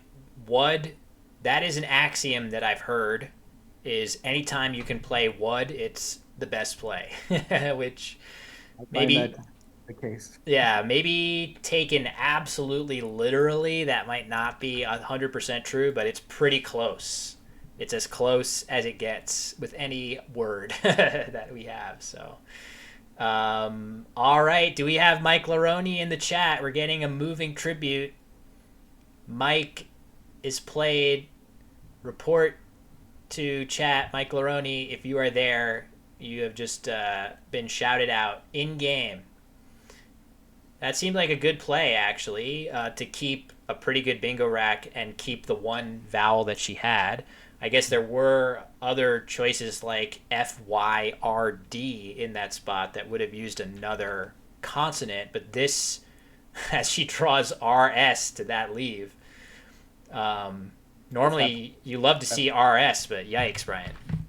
Yeah, this happens sometimes after you get off to this amazing start. Sometimes you just hit the brakes with a bunch of bad racks because, all the good tiles have already been used in your spectacular plays earlier. That's a fair point. Usually the sustainable baggings that go from start to finish definitely involve some bingos like Vivaria or something, or like, something that has really bad tiles but still somehow becomes a bingo. One or two of those types of plays is kind of what you need to sustain a massive bagging from start to finish. You have to somehow get lucky enough to play your crappiest tiles for an amazing play. So unfortunately, Heidi played ladies, leaving RS. That seemed like a really good play, and since then she's drawn pretty much entirely consonants. Maybe just the one vowel, I think. So that's not ideal. We should hold on to this over 100-point lead here. Yeah, I certainly think she's still in extremely commanding position here. Not only are her tiles good, but there's if you could just imagine what could Priya even do to start trying to come back in this game, it's pretty much one thing and one thing only, and it's play a 7 here. If not that, she doesn't have that, there's nothing doing whatsoever.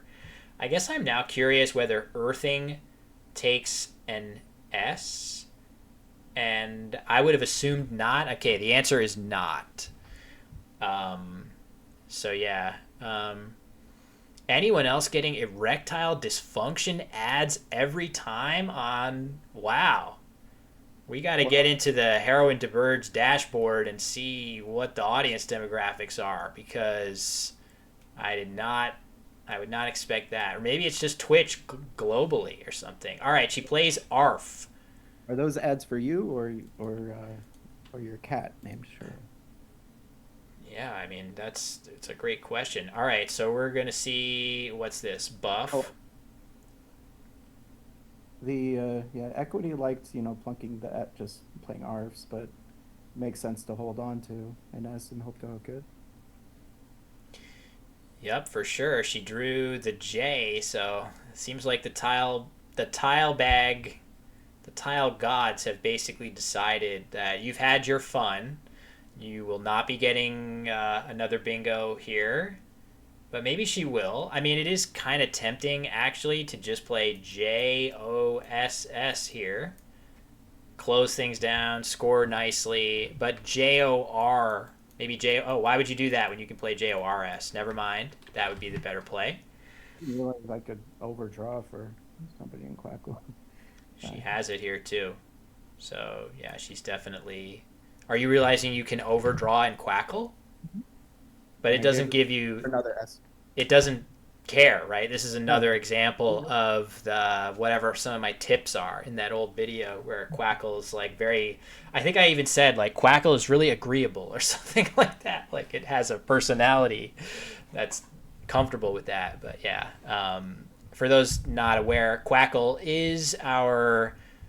not state-of-the-art anymore, but for many, many years, for decades even, our sort of standard game analysis tool and Scrabble engine. So when we're watching a game, it is often the case that somebody has Quackle up and running to see what are the options. And of course, we do want to use our brains as well as the engine.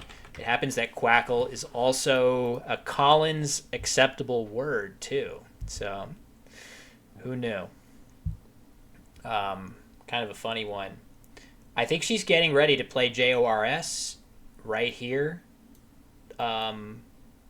Seems reasonable. She's probably balking at making really easy counterplay, but that's not like, that's fine. Okay. She's this kind of lead. Yeah, she's decided I don't want to do that, and she's going to keep all her good bingo tiles. If she could just draw like 2 vowels, that would probably do it a lot of the time. Although, again, this, just as we were saying, Brian, that there are no real easy places for Priya to bingo, the same goes for Heidi. Yeah.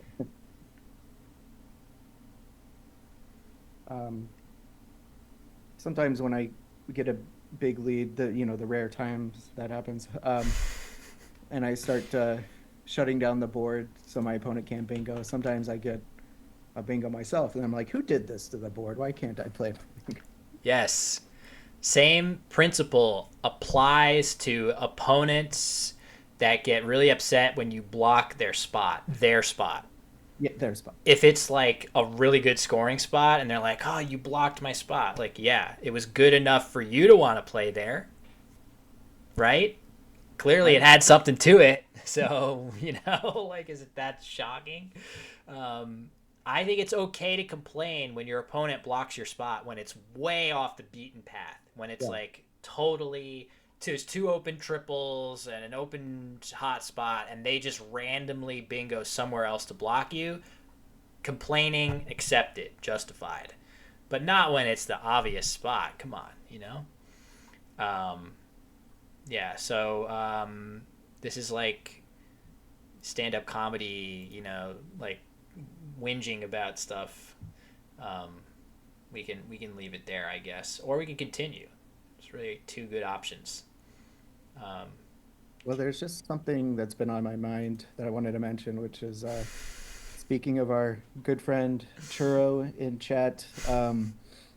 Last night I finally tried a new Ben and Jerry's flavor called Chorray for churros.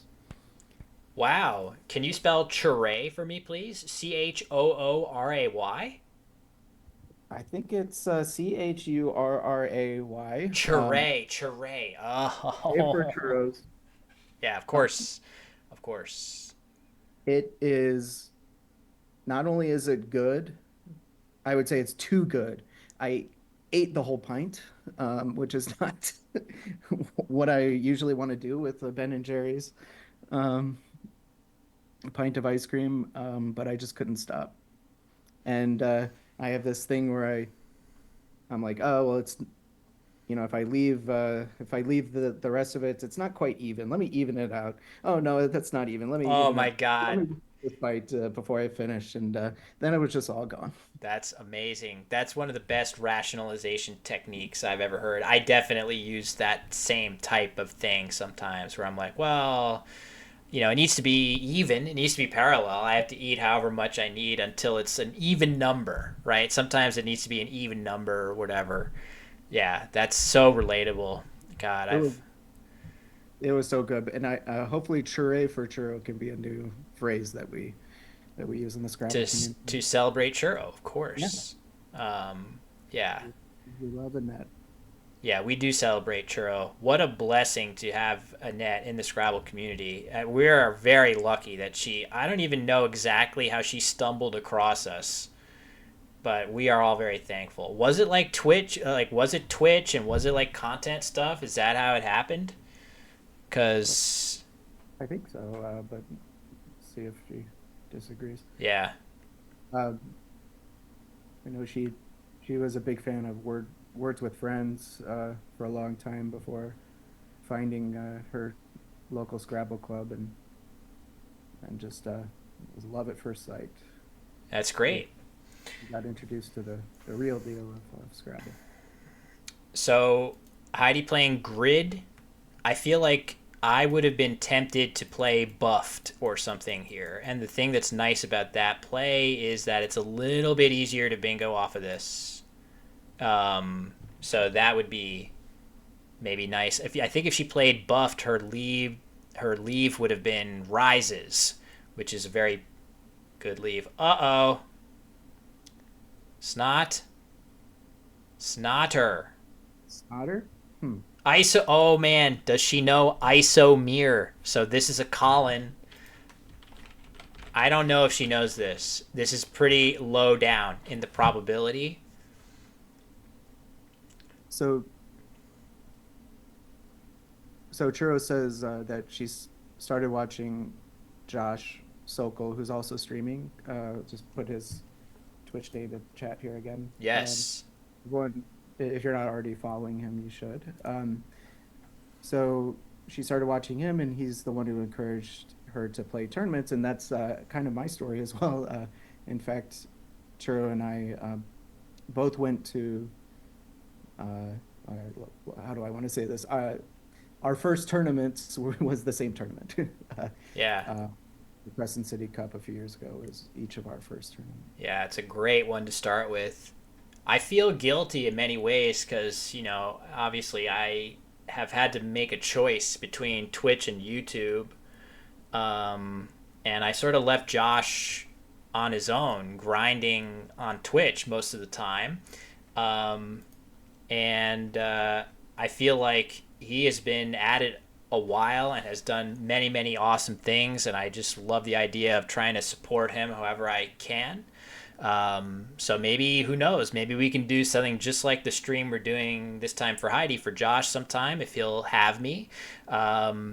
We've actually talked about doing something exactly like this, but Josh has a particular flow to his production that's a little different than this, so we would have to change a couple things around, but I'd love to try that at some point. In any case, couldn't say enough good things about Josh and how committed he has been to keep the streams flowing. I dream of a day when I have enough time to join him and stream more, but I feel like I'm holding my life together with duct tape a little bit just to get the YouTube videos out Oh, each week. you have no idea how often I teach at a university. You have no idea how often some of my students say, "Oh, I they know I'm into Scrabble." And they'll say, "Oh, I just happened on this YouTube video about Scrabble," and I said, "Was it by Will Anderson?" They're like, "Oh yeah." So you're getting the word out there and getting Scrabble exposed to a lot of new viewers. You can send him this VOD now. You could say, "Do I know him?" Are you kidding? We are the most iconic Twitch broadcasting duo. I would say in the past hour. And probably a past, I don't know, many years. Yeah, I didn't want to interrupt. She had this available. Whoa. I didn't want to interrupt you praising Josh Sokol, but Epic. That is ballsy. ballsy. This is ballsy because the score is now at a point where if she's wrong about this could be a big deal. But she has spotted it and clearly, oh my God, this definitely warrants any kind of... I mean, what does this warrant? I need something better. I need this.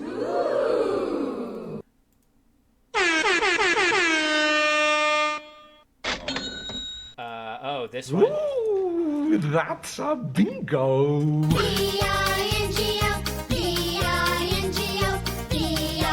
Good job, I literally played every relevant sound effect that I have just now. Oh, yeah. Yeah, so that was epic. Triple. Yeah, I have all these sound clips that went aforementioned Twitch streaming that I used to do more. I had this whole idea that I was going to have a soundboard and I was going to memorize all these hotkeys and just be playing dopey sound effects. It took me all of like 2 streams to realize that if I actually try to do that, my Scrabble game is just straight trash. So bad. I can't be multitasking like that. But damn, Heidi playing ISO mirrors. Holy crap. That is epic. Look at the score now. Holy crap. Yeah. Look at the reward. The karmic reward. Yes, love to see it. Leave blank. Oh, Good man. ending. What an ending to the day for her here. Just fantastic. So, poor Priya, but hey, this is Heroin to Bird stream, so we don't care about Priya's problems. No offense, just kidding. That was extreme. However, we are thrilled to see a great win for our streamer in the final game of the day. Nice play here by Priya of K right there. That's going to score nicely. And Heidi's going to go out somewhere. It just remains to be seen where that is. So, wow, 5 hundo to finish off the day. Yeah, very nice. She's going to leave us hanging here for a second. You gave her extra 5 points for ISO mirror, just out of curiosity. Oh, yeah. Nice. Just had to check. Gotta be careful. So, wow, what a finisher here. Don't understand. I got it. All right, I'll deal with this after stream. Just other stuff. Anyway, the yeah, what is she? She's probably looking for something really cool. If I had to guess, she probably wants to play through this T if she can. Not sure what. Elevate. Yeah, that gets the job done. I'm not sure. Is there anything better that you are seeing, Brian? Elevate or vegetal. Okay, so nothing that slots the V in a bonus square, so you just want to get something on there. Okay, nice. So she's going to play a perfect endgame on top of all that. Perfect. Nice.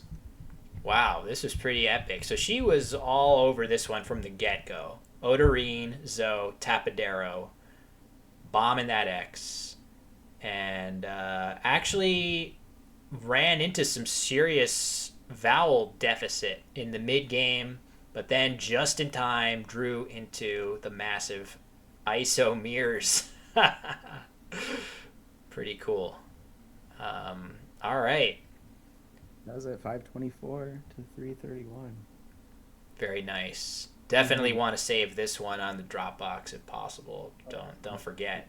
It can always be reconstructed, but it's nice while it's here to preserve it for posterity. So yeah, I don't know if Priya wants to. Probably Priya's not in that much of a mood to talk about this game, but that's gonna do it. 8 games are through. Day 1 complete. I think we definitely want to hear Heidi's reaction to that game before we call it a stream, which we can do. But yeah, that was definitely a great one for her to end the day on. Was that a good name for the file? Oh, I'm not seeing that. Was it an isomer reference here? Hold on. Yes, perfect name. Should be immediately obvious what game that is. Let's have game 5, game 6, game 7, and then just have one called isomers. Yes. It'll be pretty clear which one that is. This is a memorable one for sure. Thank you very much, Starcasted. She's going to see that momentarily, I'm sure. I think they're doing electronic score submission, if I'm not mistaken.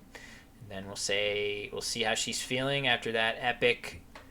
I'm going to guess she was not that sure of isomers, but just went ahead with it, even knowing that it could be a loss in a totally stone cold one game if she just played it safe.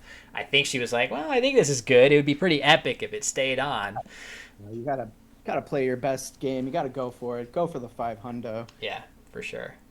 So, not sure where she went. I assume she'll be back. Kiarados, that is fantastic to hear. That's exactly what we're going for. We know that we focus a lot on the tippy top players, but you can see that they're still really fantastic players just like Heidi. Here she is. She's tuning in. Let's see if we can be heard. 2 legends indeed. I can hear you. All right. So you must be feeling great after that one. Finally, a game where you can get out in front early. It seemed like you were constantly down in almost all of your games today. Finally, a game where you get a nice big lead. And of course, isomers, which we were thrilled to see that. How confident were you in that word once you spotted it? Pretty confident. As soon as I saw it, I was like, oh my god. Wow, okay, nice. Because we thought there was a chance you weren't 100% confident and were just going for it because you were like, I think this is good, which would have been so crazy given if it comes off. That is like the pathway for Priya to potentially come back in this game. So we thought you were just going full on for content. Maybe not 100% sure, but if you're sure of the word, then there you go. You just get this huge triple and finish the game off. So yeah, nicely done.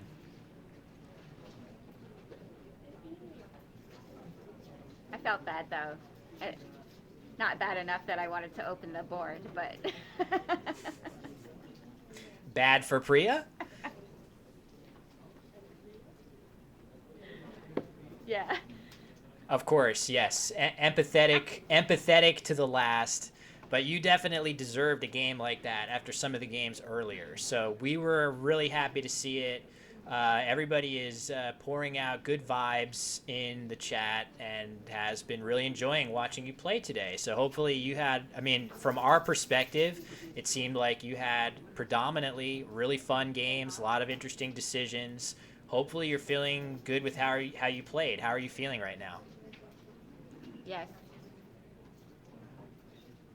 Yeah, I feel great. I feel really good. Like somebody was like, "How are you doing?" And I only won 2 games, but it feels really good.